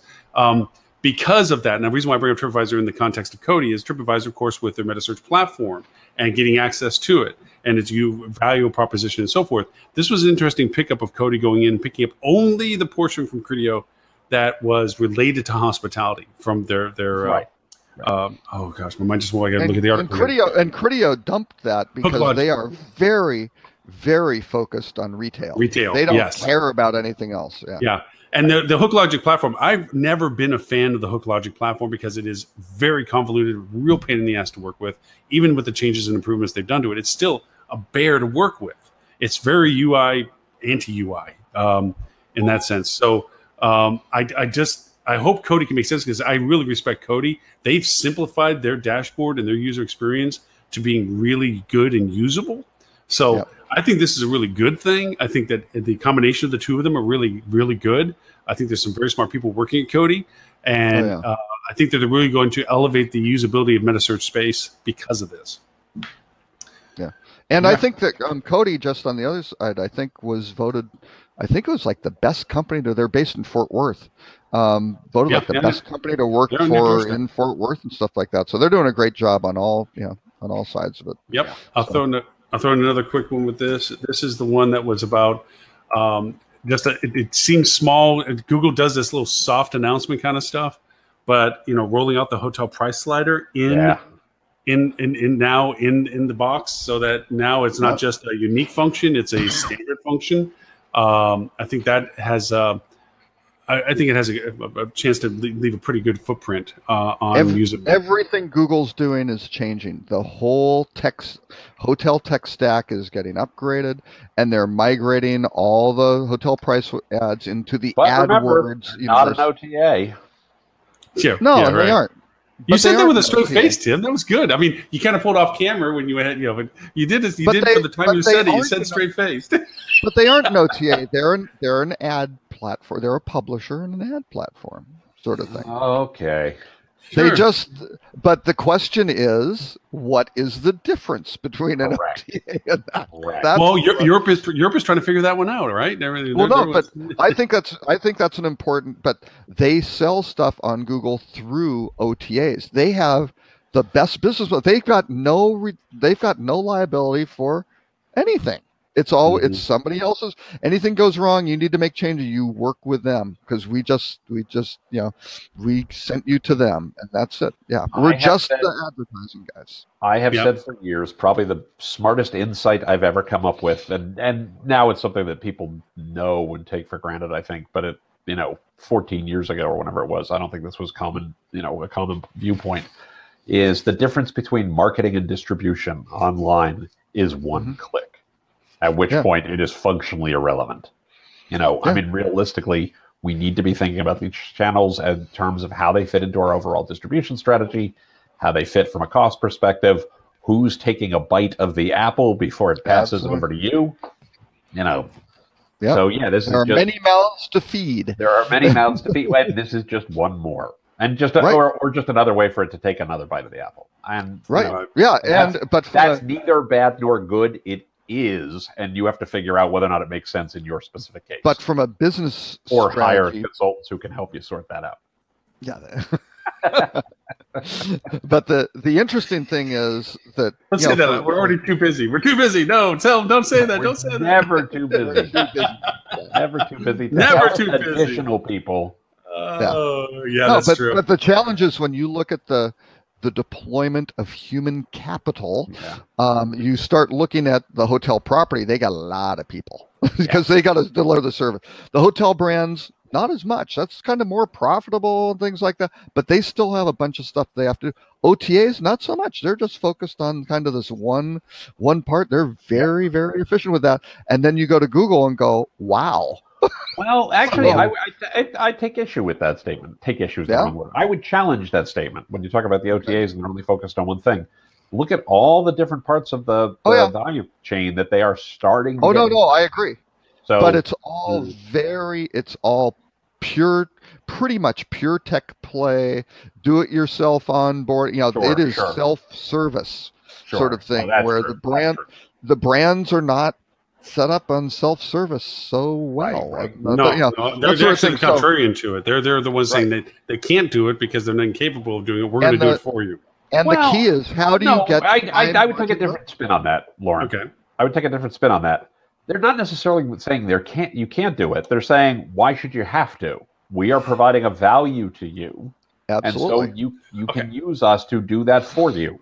I'm going to do Tim against Tim. I'm going to say they're doing it because they can monetize it rather than just do it. They are. They're not doing it. They're not doing it because you shouldn't do it. They're doing it because I go back to the bitterness of when I saw them when brands started first putting out these service products, and then they got so convoluted that they then had to be hired to handle the service products they were offering to their franchisees. Sure. And from a monetization, to me, it was like the existence of lawyers. If our government was simple, we should be able to represent ourselves in these circumstances. But it's so convoluted, we actually have to hire somebody to do what we should be doing for ourselves. So with them, with Marriott's, with Hilton's, with Hyatt's, with all of them, they've created these infrastructure systems. And now they've advanced it that if you're not participating in these enhanced services being offered, you don't get access to some services, even though you are a product brand franchisee, which blows my mind that they even put up with this stuff.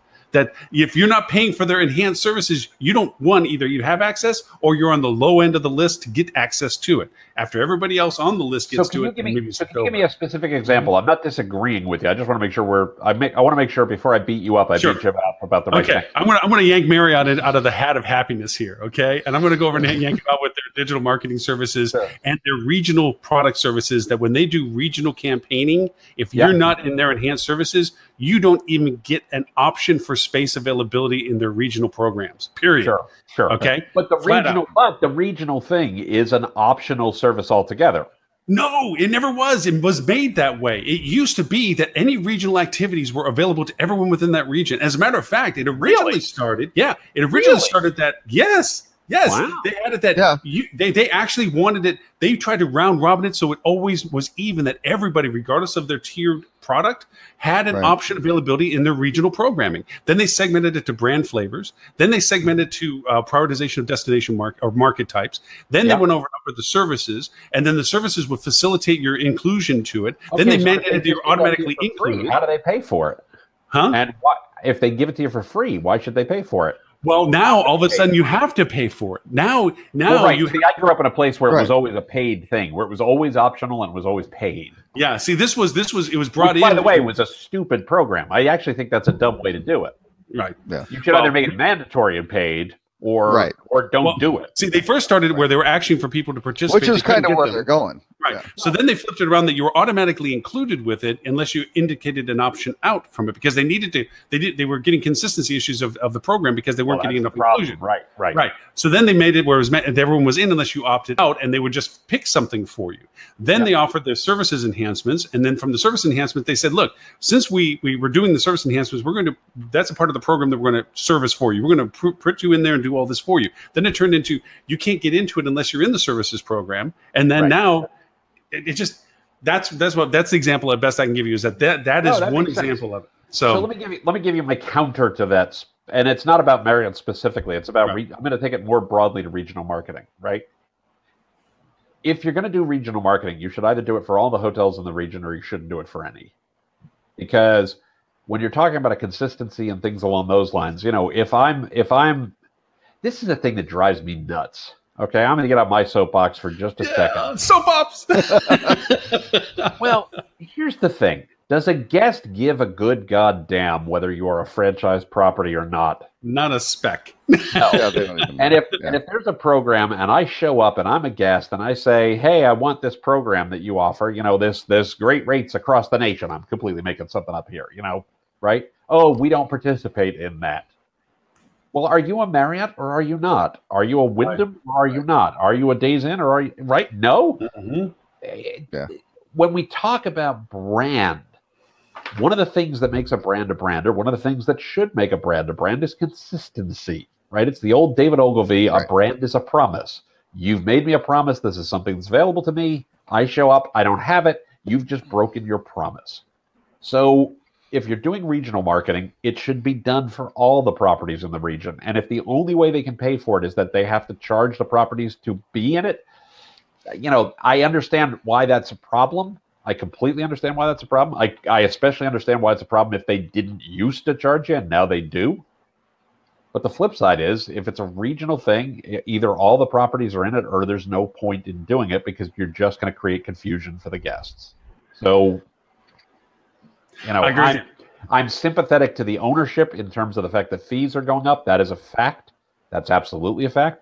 Mm-hmm. You need to make a decision of whether you are better served being an independent or being part of a brand. And if you're being part of a brand, then that's, an unfortunate reality that you have to pay the brand for some of the things the brand provides you. Right. I would add one layer to that, and that is I would hold, and I would say this to franchisors towards their brand relationships, I would hold them higher to a higher standard of opportunity and availability.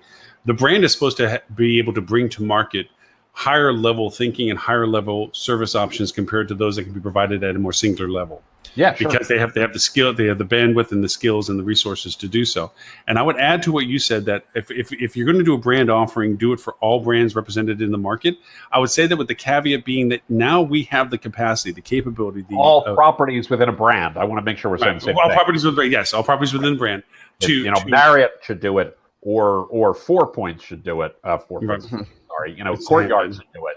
Yeah. But it doesn't have to be both Marriott and No, please. Yeah, that's a good point. But the idea of it is that with the singularity of the knowledge that Marriott or Hilton or any other brand has of the user experiences of each of its individual units, the knowledge of the data of them, you can begin to finite the ability to target better, not just to say, all Courtyards. Yes, all Courtyards, but you can flex now because there is a very real aspect that if you take 10 Courtyards in a singular market, there's the lion's share eater of a campaign because they're in the nice location, the predominant visibility, blah, blah. And then you get the low end that paid for nothing, that got no benefit from their participation to it, but that they were asked to be participant in.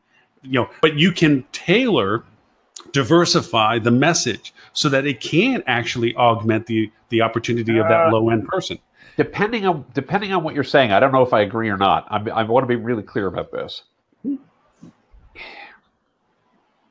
You know, the brand should be good at selling you broadly to sell, you know, to certain specific customer segments and the like. The brand is never going to be good at selling your property as you are. And if you are especially compared to guy, all the other brand properties next door, exactly right. That's exactly right. And if you are the low end guy, and I'm going to tread carefully here because I want to make sure I'm not misinterpreted. But if you're the low, you know, if you're the person who gets the least benefit from the brand consistently, then maybe you don't belong in the brand. Totally different conversation. I agree with you completely on that. You know what I mean? Like, I'm saying I'm using it in a very straightforward text. Say for instance, there's 10 courtyards. Let's just keep picking on that. 10 courtyards. 4 of them reside in the destination nexus. 3 of them reside in the periphery nexus, and 2 of them are just outside of that circle. So they decide they're going to do a campaign centric to an event that would benefit 4 of those 10 because that's the event. So San Diego Hotel Circle, for instance. There you go. Perfect. And Comic-Con. No, bad example. But the idea of it is, full benefit for that as it oscillates out to the ones on the periphery that don't get anything from it. I say you don't have to make all 10 at that time for that event, for that information. You can, and it's completely within the capabilities of brand now, to mitigate that you're reflecting on brand value at the most opportunistic level of that individual property's value proposition. Okay, so you're saying... of course it's harder.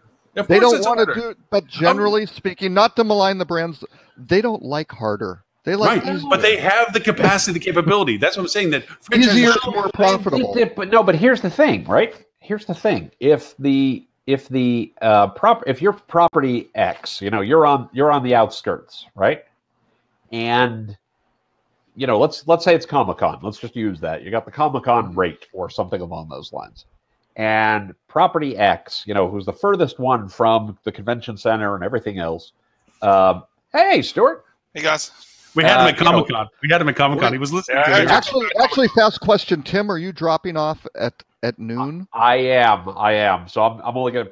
This is gonna be my last point. Then I'm gonna have to. I had one question. Crap! I had one question. No. We didn't finish. Okay, That's the question. Okay. I can go a couple minutes. I can go a couple minutes past, but I have to leave shortly after. So if you're property X and you get 0 rooms from that promotion every year because you're too far away from the thing, then you probably should be able to opt out of that and not have to pay for it. If, however, you get one room, now you're creating a guest service issue if you don't participate, and I think that's a problem. And that's something you got to bet. Yes. No. Absolutely. You can take that. Can you tell we're on soapboxes today, Stuart? Okay. So I would say this. I would hold that brand responsible to isolate out the individuals that were best suited to staying at my hotel, that one reservation I had, and create an experience for them that they can still be communicated with, but get me off the damn big program that doesn't benefit me and allow me to be featured on something that I can get value for. I understand what you're saying. I disagree. Because if the guest is saying, this is what I want to stay there for, and this property is part of the brand, and for whatever other reason, property X is the one that meets my needs as a guest, why is the guest getting screwed? They don't have to. They still get the benefit. They still get the offer. And I tell you what, the hotel pays the program. But not in the evenness of all the other ones. Pay for the value that you've been given. Do a skewed. I've done that before, where you pay for only the benefit that you receive from it. Problem is, the hotel that gets the lion's share gets so pissed off because they end up paying for most of the program, but they get most of the benefit.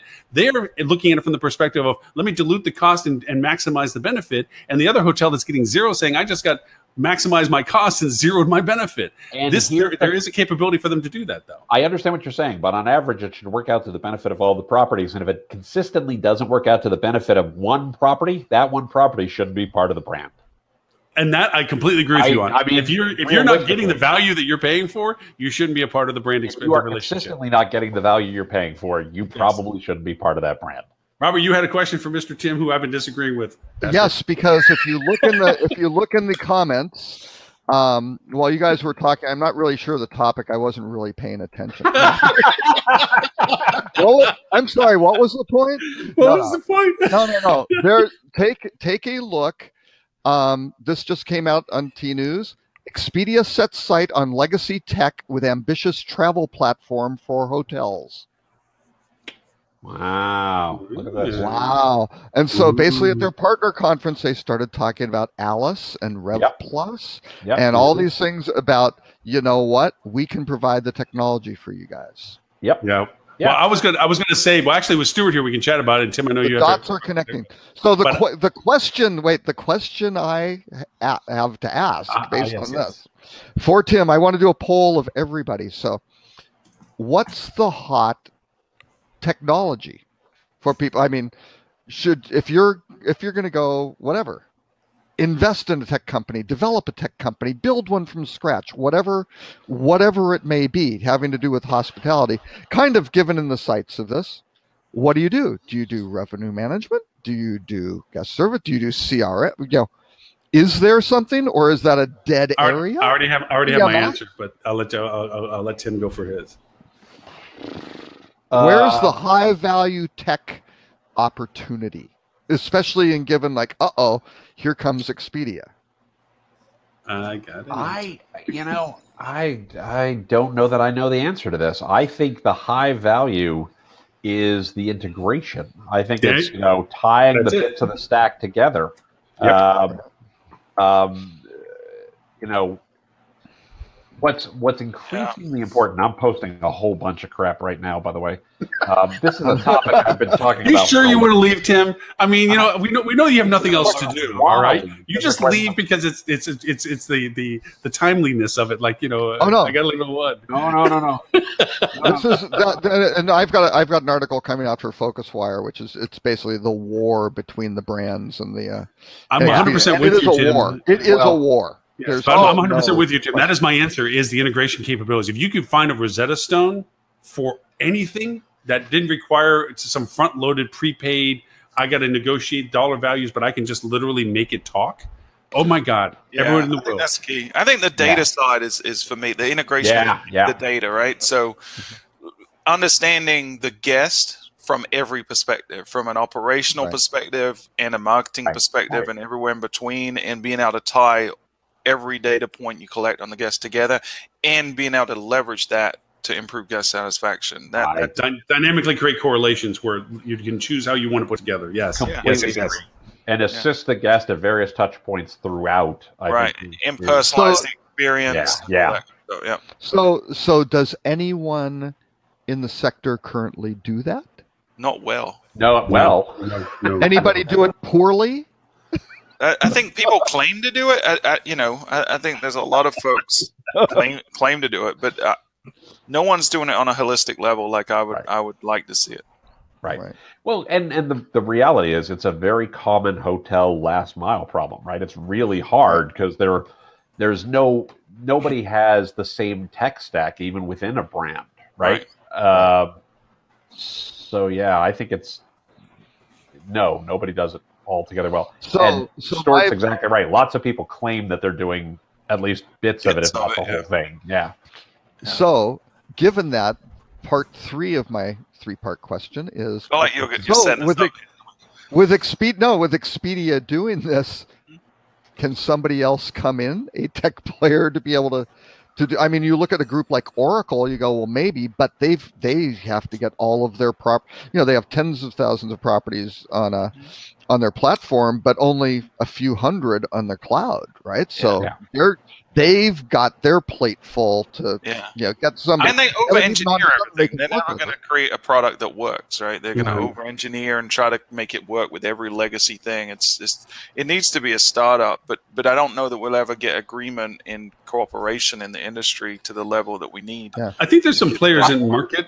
That have a tremendous amount of data or access to data that are not utilizing that opportunity.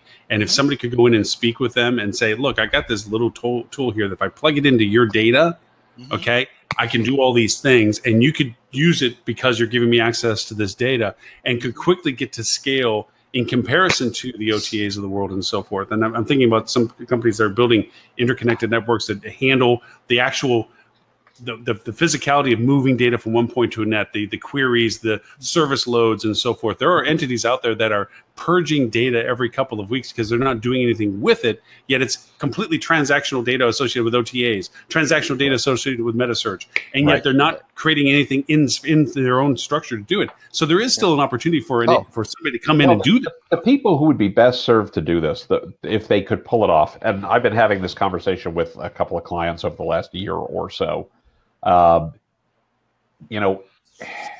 so we have to make a distinction here between an individual property and a chain for a second, right? Because if it's an individual property, the PM is the place where that, in theory, should work, right? They should have the integration points. They should be the master record, et cetera, et cetera, et cetera. Obviously, at a chain level, the PM doesn't work because you need,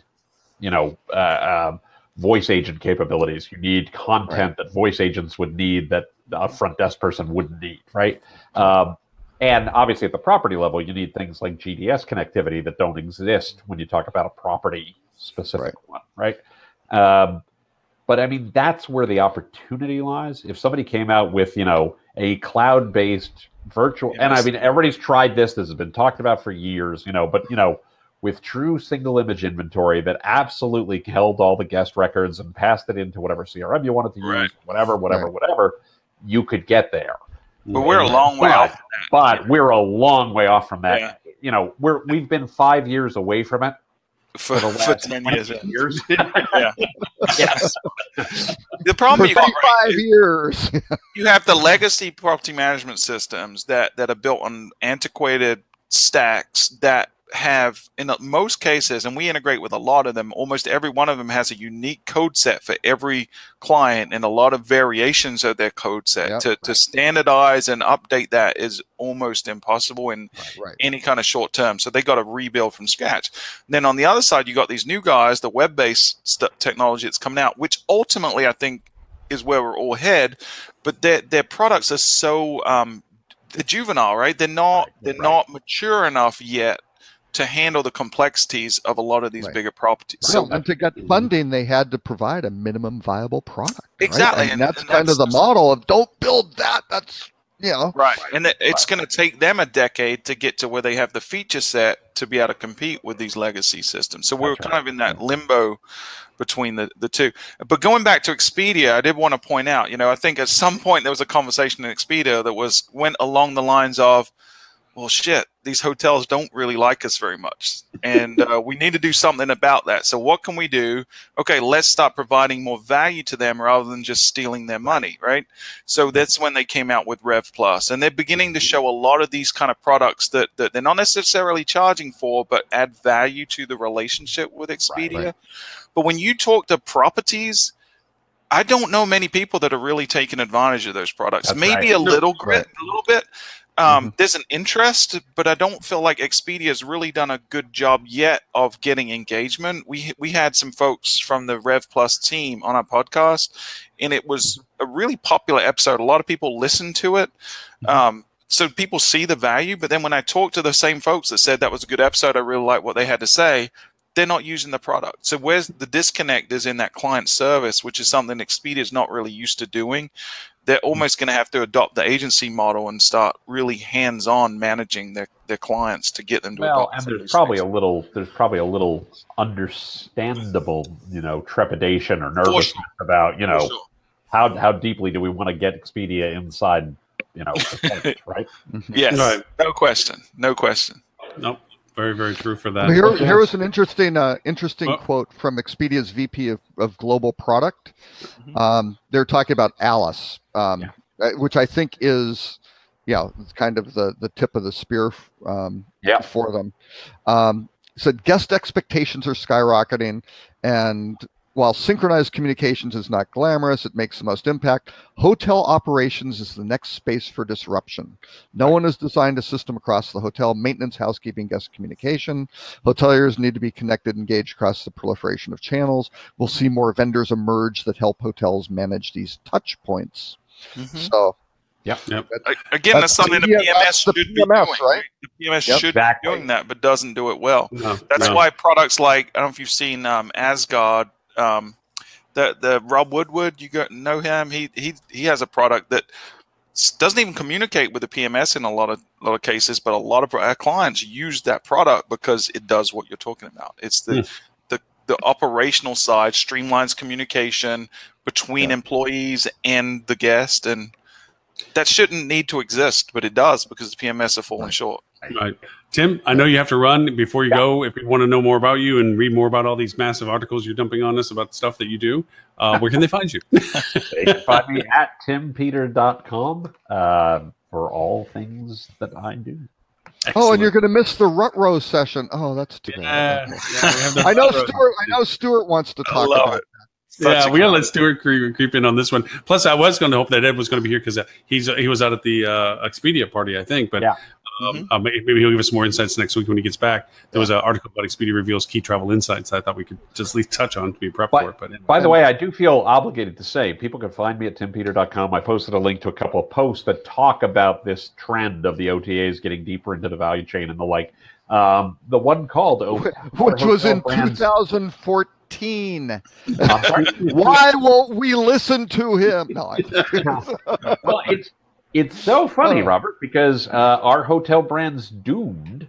The opening line, I happen to be looking at it, says, "As my good friend Robert Cole rightly points out." So you got it right at the outset. Boom! Wow. Well. On this next one, so feel free to take all the cheap shots you want, Robert. Go right ahead. No. On this creepy thing, I made my shed the top-rated restaurant on TripAdvisor, right? Which is our Rut-Row session. In I think 2009, 2010, I wrote like a 6-part series for T News on this topic of faking fake review. We got to say bye to Tim. Tim, thank you so very much. Right, it's always a pleasure. Good seeing you. I will see you next week. All right, very cool. Thank you very much, Tim. Bye. Bye now. All right, sorry, Robert. Go right ahead. Oh no, that's okay. It's the same thing. It's like years ago. It's like, this is a problem. You can the TripAdvisor, game the system. So, for those who have not seen the article, it's a fellow in the UK who decided to make those British people. Those they ruin everything. Up with them? His shed, which is literally just behind his house. Yeah. He made it the top-rated restaurant in London and then served people like frozen meal stuff. Or, as Stuart, your favorite one was the serving what? You know what? He served pudding in a mug to recreate the authentic experience of eating pudding from a mug. It was phenomenal. Exactly. So, but to clarify, in England, pudding is all dessert. It's a generic term. It's not like banana pudding and sloppy nonsense that Americans eat. It's literally any dessert served from a mug. Yeah. Pudding from a mug. It's great. So anyway, in this era of fake news and all that sort of thing, these guys went out and made a physical restaurant and then just totally gamed, socially engineered the ratings, right? Put in a bunch of stuff and then made like a really crappy restaurant. But they also had people who wanted to like come back because it was the top rated. But they also didn't charge those people, which is probably right. Yeah, that's true. Yeah. Well, again, gaming the system. I mean, how best to get a good review? Don't charge them to buy or eat anything. Right. Here's the thing, right? There's always opportunities to exploit whatever the situation. Whenever programming, there's an algorithm involved. You can figure it out. And they did this in a 6-month-ish period by enlisting all their friends to write fake reviews. And yes, it's possible. Again, I'm always the eternal optimist on this show. I'm kind of the antithesis of Ed, I guess. But I feel like although it's possible, although this was a really interesting case study that it can be done, in my experience, the vast majority, and they even said this in the article, it was TripAdvisor's response, the vast majority of people, what they read in TripAdvisor is in line with the experience when they actually go to the restaurant. I think if you look at the volume of reviews on TripAdvisor, the vast majority are authentic and accurate. And there's going to be some gamification. And if you attempted by reading this to go and write fake reviews for your hotel, please do not do that, because whether you are temporarily successful or not, at some point you will get caught. and the consequences are pretty dramatic. So don't even think about it. It's Yeah. trust, though, right? We're living in this trust economy where we're expecting people to behave how the systems were designed for them to behave, and there's always going to be unscrupulous people that manipulate that. Usually British people, because they're always the villain of the movie. With pudding cups. Yeah, you can't prevent everyone. You can't stop people from doing these things. But I don't think it's a systemic problem. Are there negative reviews? Absolutely, but I don't feel like it's going to bring down the whole economy because you know. And the two sorts of kind of fake reviews are, one is, yes, denigrating your competition, right? Which is pretty natural. So, it was awful. You know, such as it was horrible, and going to Fiverr and things like that, to go do that. I think TripAdvisor is trying to keep an eye. I think they do kind of scan that and look for reviews and go nail people who are providing that as a service. I don't think that's a good growth industry for folks. Yeah, it doesn't. For sure, it's not sustainable. It doesn't scale. It's something that. But then it's the others the sock puppet. Inflate your rating, especially in markets where you have a single thing. And Lauren and I were at a conference. It was the Hospitality Data Conference in Nashville, right? The SPR conference. And one of the speakers, I remember Lauren was in the front row and I was in the back row. And the guy basically said he recommended, fake reviews, boosting your reviews, get all your friends and relatives and do this as a strategy. And the guy has a prominent position with I'm not going to say who he is, should have but been yanked off stage. The questions that Robert and I were able to pose. I did call him out from the back of the room. I called him out. We did not let it pass, Stuart. We did not let it pass. And he's never. It was pretty close. But he has not really liked me since that. I don't know. I have no idea why he didn't really like me. care. You're a perfectly lovable person. He's clearly. I know. He's definitely in the wrong when it comes to that. Stuart, we've had a whole mess of topics. I don't know whether you had the chance to kind of peek or see on some of the ones, but we had some fun topics to it. But a couple of the leftover ones that we have, one I threw up there, here we throw it in there, is I know Ed's not here, but here it is. We're the Expedia, just some stuff from Expedia comments about the travel insights. No big, Robert, was that they downscaled the lifetime value of a guest to being more than one visitation, probably no more than 3. Right. And I found that to be staggeringly. A lifetime guest is literally the interpretation of the title. It is the durability of their value proposition through the entire life cycle of that person. And what they basically said, the life cycle of a guest now is down to 3 visits max.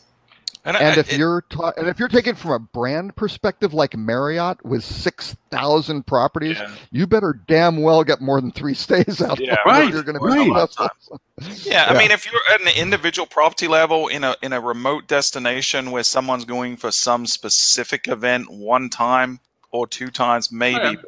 If you're in any kind of leisure travel destination, that's just a ludicrously low number. Well, or look at it from a food and beverage perspective of people just using your brand because they hey, they've got a great restaurant. Let's go there. Or let's do whatever. Because again, I really think hotels have done themselves a tremendous disservice of being so focused on travelers and people who don't live in that city. That's like, wait a second. Yeah, you put a restaurant downstairs, which is kind of crappy. It's super expensive.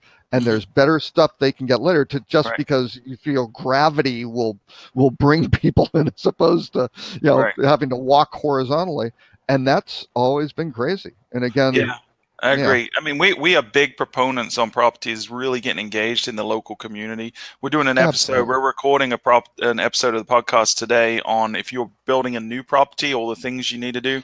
And one of the sections we're going to be talking about is getting involved in the community because. Yes, you have guests that come there that don't know anyone in the area, but guess what? Everyone that lives there probably has people come to visit them. Every business has people come to visit the business. They can generate a lot of new customers for you, and you want to get them participating in your spa, your restaurant, your golf, whatever you offer beyond just the room. And people like the staycation. We have some clients where we'll run local ads during the off season to encourage people to book a staycation and act like a tourist, even though you're a local, and it Right. does phenomenally well. So Mhm. there's a huge Right. opportunity by tapping into your local market. Well, and all those people, as you mentioned, are influencers of other travel. You get, Exactly. administrative support staff who wind up booking out of town and Exactly. the hotels that put together, even around this time of year, a little holiday party going, hey, these people book stuff. Let's bring them in and say hi and thank Right. you and recognize them.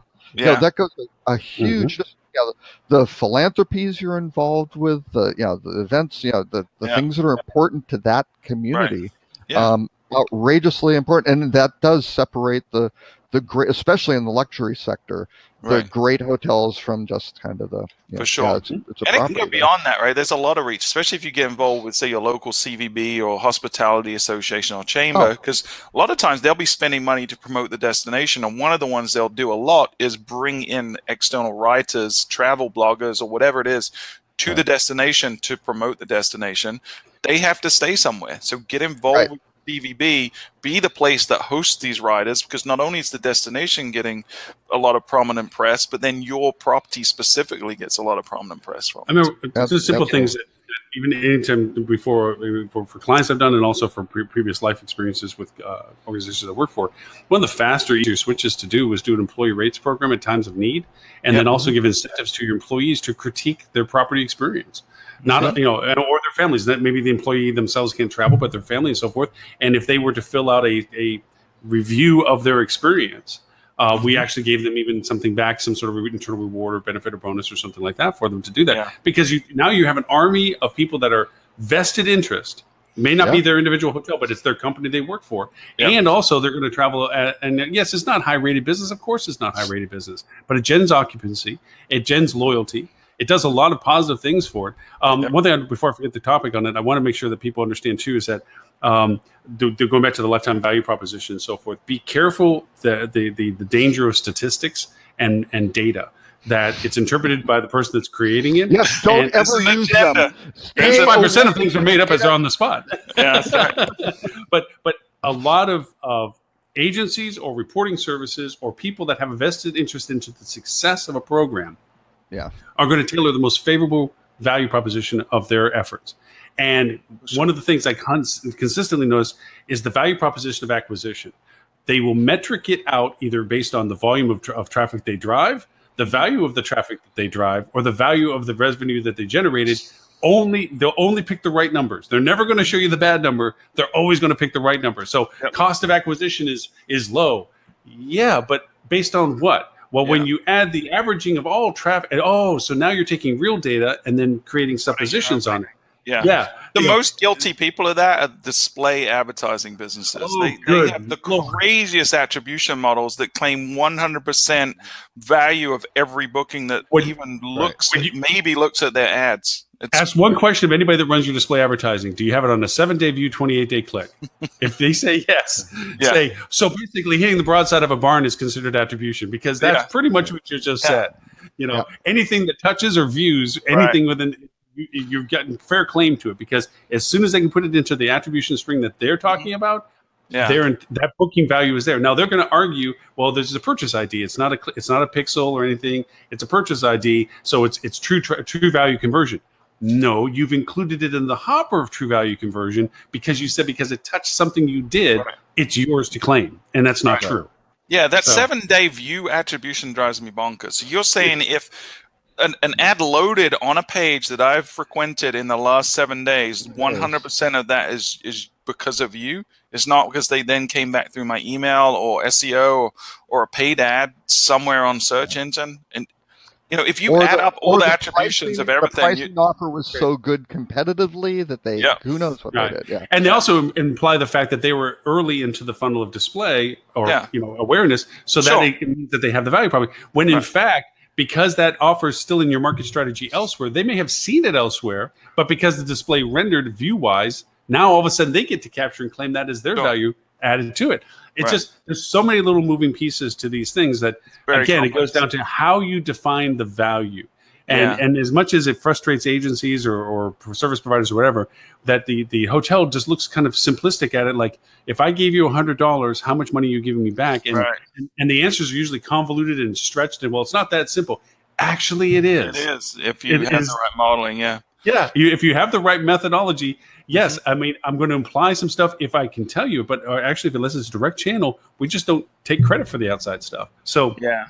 And the display advertising channels have gotten really smart because now they're offering not just a CPM model, they're offering a percentage of the revenue. So it's it's guaranteed. You don't pay us unless we generate revenue. So everyone gets on board. They're like, great, that's phenomenal. I only pay 10% of what you book.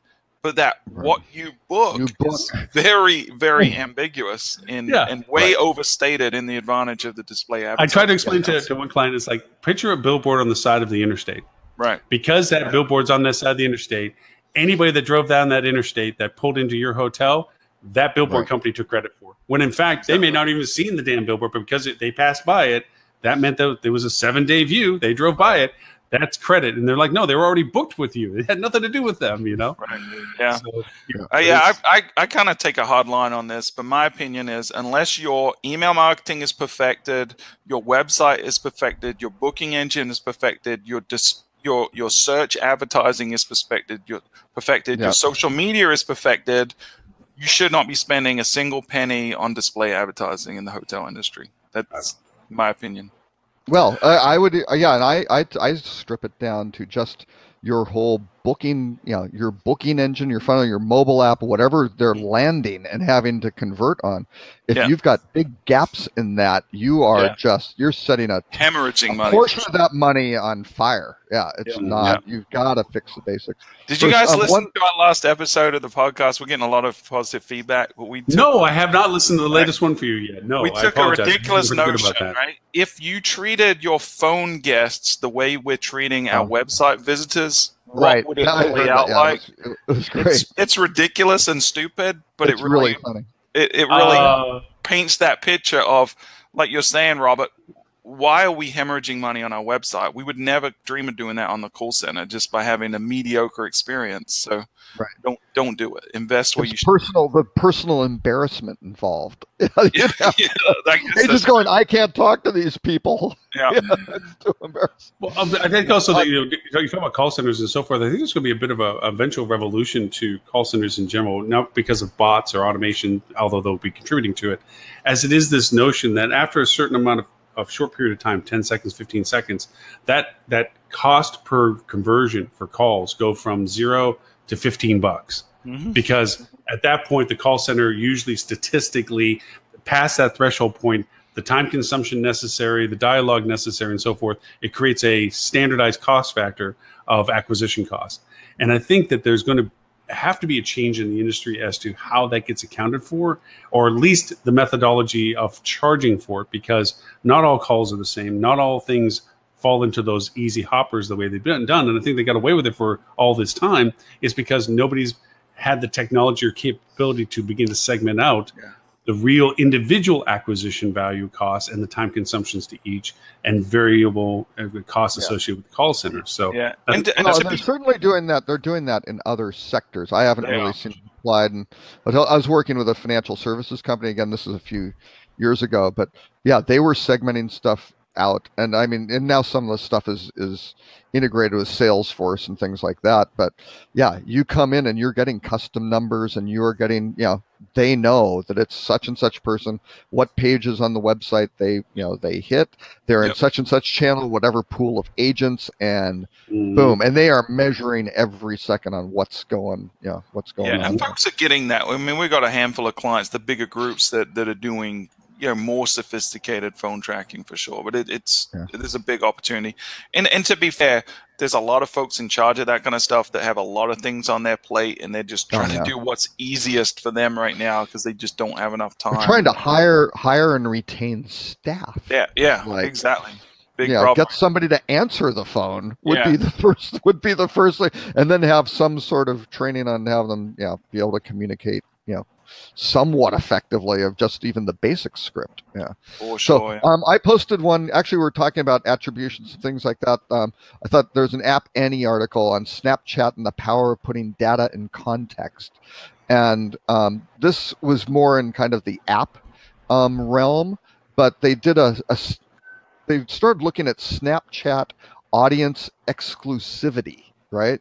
And then they broke it down even to specific ages, and it was really interesting. They started looking at what percentage of people use Snapchat and Facebook, or what percentage of these people who also use Facebook only use Snapchat. And so even they had users aged 25 to 44, which generally skews a little older than your core Snapchat user. There was a third of those people who they're on Facebook also, but they exclusively use Snapchat. They just have stopped using Facebook.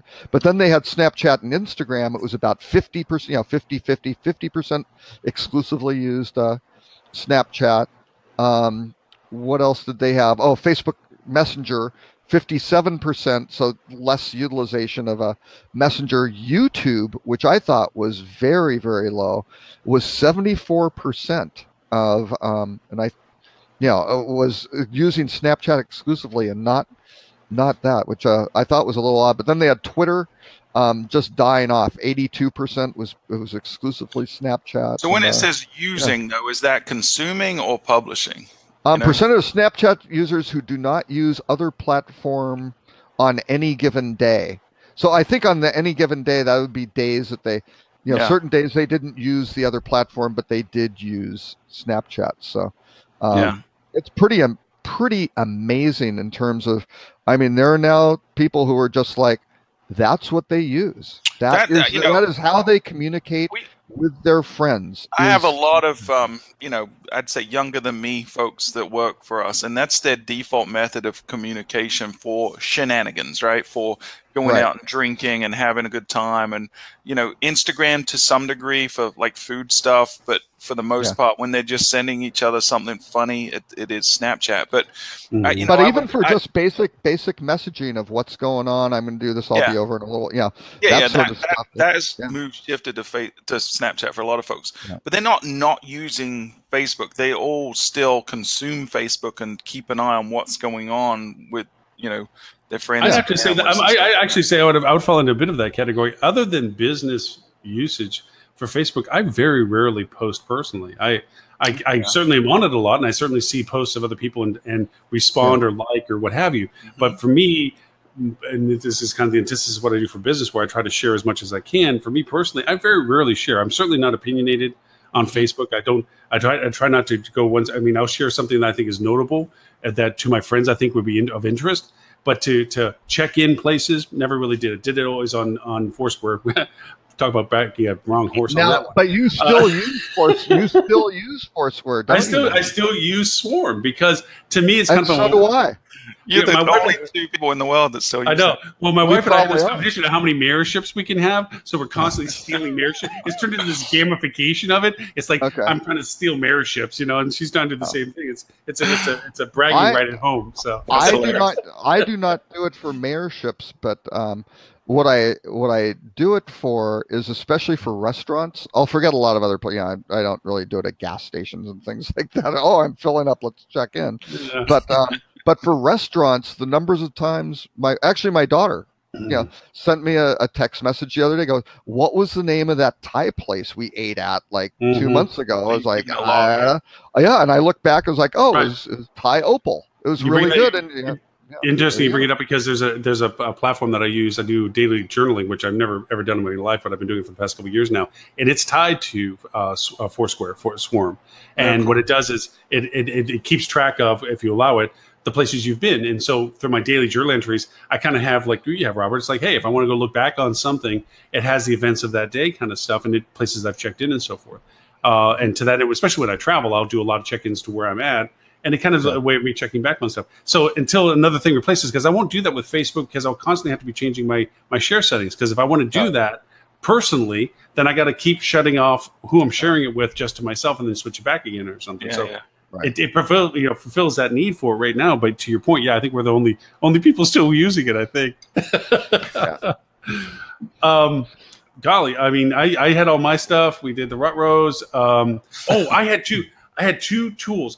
Okay, I just want feedback on this that I'm not knucking futs. Okay, so there is this app. I'm going to share. I can share the screen if I want to, but if you want to go look it up, it's called Unless.com. UNLESS.com. Okay, and this program, I got it, allows you to modify the page on your website, the landing page on your site through their server, customized to date, geography, demographics, what have you. It truly allows for a customized link. So what it does is it goes into your site and it'll pull the page out that you want to refer to. You can make simplistic changes, actually more complex changes even, but mostly straightforward changes to the page, and then quantify that page's presentation based on time, geographic location of the person, so forth and so on. So for instance, I just wanted to play with it since I just got it this week, where for everybody that was receiving the email, I put the link in to go to the hospitalitydigitalmarketing.com/live page. But if they went there on Wednesday, yesterday, and today, it would render a page just saying, "Hey, HSMAI people, come join our show," blah blah blah. Mm-hmm. So I just timestamped it. I didn't qualify it as geolocation or what have you. But I thought it was wicked cool because I reached out to them as soon as I got it, going, "Hey, do you have APIs?" Because I like their interface and so forth. But if I could create unique, where I want to make my own variation pages on my own website, not run it through them, but use their qualifiers to retarget them within the website, I thought that would be pretty cool. But I don't know. What do you guys think? I mean, I know you're just hearing about it first. Help me understand the technical side. So does it live on a URL, their URL? Yes. Okay. Now you can create your own URL with them. You can, instead of it going through onto theirs, you can go back to yours. So it would gen out the pages for you. So and that's through WordPress. Right now, the only functionality that it would work with for that is WordPress. Right. So I think the personalization piece of it is neat. We try to do that built within the CMS, but I think for a lot of folks that that don't have the technical resources. Yeah, I mean, if they're on WordPress, it sounds like that's a great. Yeah, it's a plugin. It's about sending people to a third-party URL, right? I think you're losing some value in doing it that way. Yes. But this one with the plugin on WordPress, it'll bring you back. It's embedded within your URL. I think you're good. There's some. I'd have a little concern about things like duplicate content or canonicalization, and you want to be careful a little bit about that. Tread carefully, but I think the concept of personalizing an experience based on any factor, whether that's time of day, day of week, location, I think is absolutely source of traffic. Because the examples they give on the page, and you can see later, is that if it comes from Facebook push, then it's hey Facebook or blah blah blah, or hey Twitter, blah blah blah. It's kind of neat in that sense. And yes, to that, I asked them right off the bat, is can I plug these as no follows? I mean, I don't want this content to get propagated onto the site because, to your point, I might just change a few things, but there's too much duplicate things by making too many variations here. But but it's also easy to play around and not really achieve anything. Like I'm a big fan of A/B multivariate testing and actually seeing the results from changing that stuff. So I'd like to see how that ties into analytics and can you really split test it to see what. That's why I want the API, because if they can split it up for me where it goes to pre-made site pages that I have. Yeah. Because then all I need is the qualifier that if it comes from this source or this geographic or this demographic, then render this versus this. Now, I know there's other plugins that you can A/B test with. So it's not as if it's a new solution to that process. But I thought from a rudimentary level, this is the first platform that I've seen that allows this type of ground level usability. To for a non-tech person, I think that's great. And we use tools like whether it's Visual Website Optimizer, Optimizely, stuff like that you can do a little bit of that and then see the results of what you do and shift the percentage of who sees what, and change that based on performance. But I would say track it all the way through to conversion or whatever that success event is to make sure that, just because you think people on a Tuesday should see this instead of this, does it really help you? The thing that popped in my head about this application is the restaurateurs that have some hand on the tiller for their own online marketing and would like some diversification of being able to isolate out or define some of the traffic pattern into their website without having to create this massive variations of web pages and so forth. That's what popped in my head first for these. And then there's one other one that I thought you guys just would be interested, just from a sometimes you just need this internally kind of thing. It's called StepShot. It's a plugin, not plugin, but it's a downloadable application that allows you to do screen capture by click that creates a sequence of slides that you can then describe the step-by-step processes of something. So, that'd be cool. Which I just thought was a cool little documentation tool. Yeah, where you turn it on and then you go and say, okay, I'm going to show you how to do a Facebook ad build. And this is where you start with campaigns. Click. As soon as you click, it creates a snapshot of this, and then you can go back, blur out the parts you don't want them to see, like account numbers or something, highlight, put arrows, type something that you want to describe that says this is what you do here, or whatever, and it creates a deck of step-by-step stuff, because I'm constantly kind of, I mean, I've made a couple of videos saying this is what you do, and they watch the video. This is kind of here's an ebook, okay? So without having to start and stop the video, just turn the page, next step. Turn the page. So can you do that en masse? So say I take through Facebook or something, and the account number's in the same position on every slide. Can you do that en masse where you blur it out across every slide at once? Is that? I haven't tried that yet. I'll have to look. I don't know. I've made only short deck ones, so I haven't really tried to say. I think if it's in the same field space, and you highlighted all the slides and then you blurred that section, I think it might do the same section. Save some time. Okay. Yeah. But anyway, I just thought it was kind of a fun little, hey, that got some corners for me on some stuff. I don't know, Lauren, how you have time to get any work done, because all you ever do is try new tools. It sounds new like. toys and tools. Every week you have new tools and toys. That is my work. That's my assigned work. Save me hours a week because you test them for me and tell me the good one. Great. Exactly. Well, Stuart, you did miss Lauren had a revolutionary start to the session. I decided to go mime. I want to do a mime entrance. Oh, really? Yeah, because I had my microphone off for the first 5 minutes. Yeah. Well, Robert comes in. He says, "I can't hear you." And I'm like, "I can hear you fine. What's up?" And I can hear because I obviously assume my setup. There's something funky with my setup. That's right. Well, at least no one else was here. I was hoping you weren't going to say everyone was here listening and they just didn't want to tell you. They were going to see how long you went. No, it's just me being solo. So when I re-edited the comment stream it was the best. Really, the best session they had ever experienced. If there was some way we could suppress the video. If you just could take the video out of the show, it'd be a perfect combination. Yeah. No, but that every week I re-edit these things, put the intro in, and put the slider bars for intros and stuff. So I'm going to be taking the first 5 minutes of this show off and editing it out, so we don't have to go through with that. So, just do voiceover. Just remember everything you said in the first 5 minutes, and which was I ended up repeating it anyway until Robert showed up, because it was more fun taunting Robert. Like, oh no, don't tell him that. Lauren's going to go through the show and redub, just do a total ADR redub. Oh yeah, I always go back. Anytime Tim disagrees with me, Ed, that just gets omitted. It's like, no, Lauren, you're right. That's I drop in the voice drop. No, Lauren, that's correct. That's brilliant, Lauren. Then a year from now, when his prediction fails, he'll just go in and go, yeah, I predicted that. See, it's back there. That's what I said. I swear to God. Fast question for Stuart. What was you mentioned? A tech thing. I think was it Asgard or something like that. Who? Yeah, it's Katanasoft is the company. They have a product called Asgard. We should get them on the show. Rob Woodward. I met him through through Ed St. Ange, and he's a big member of a group that I'm a member of called OPMA, On-Site Property Management Association, Managers Association.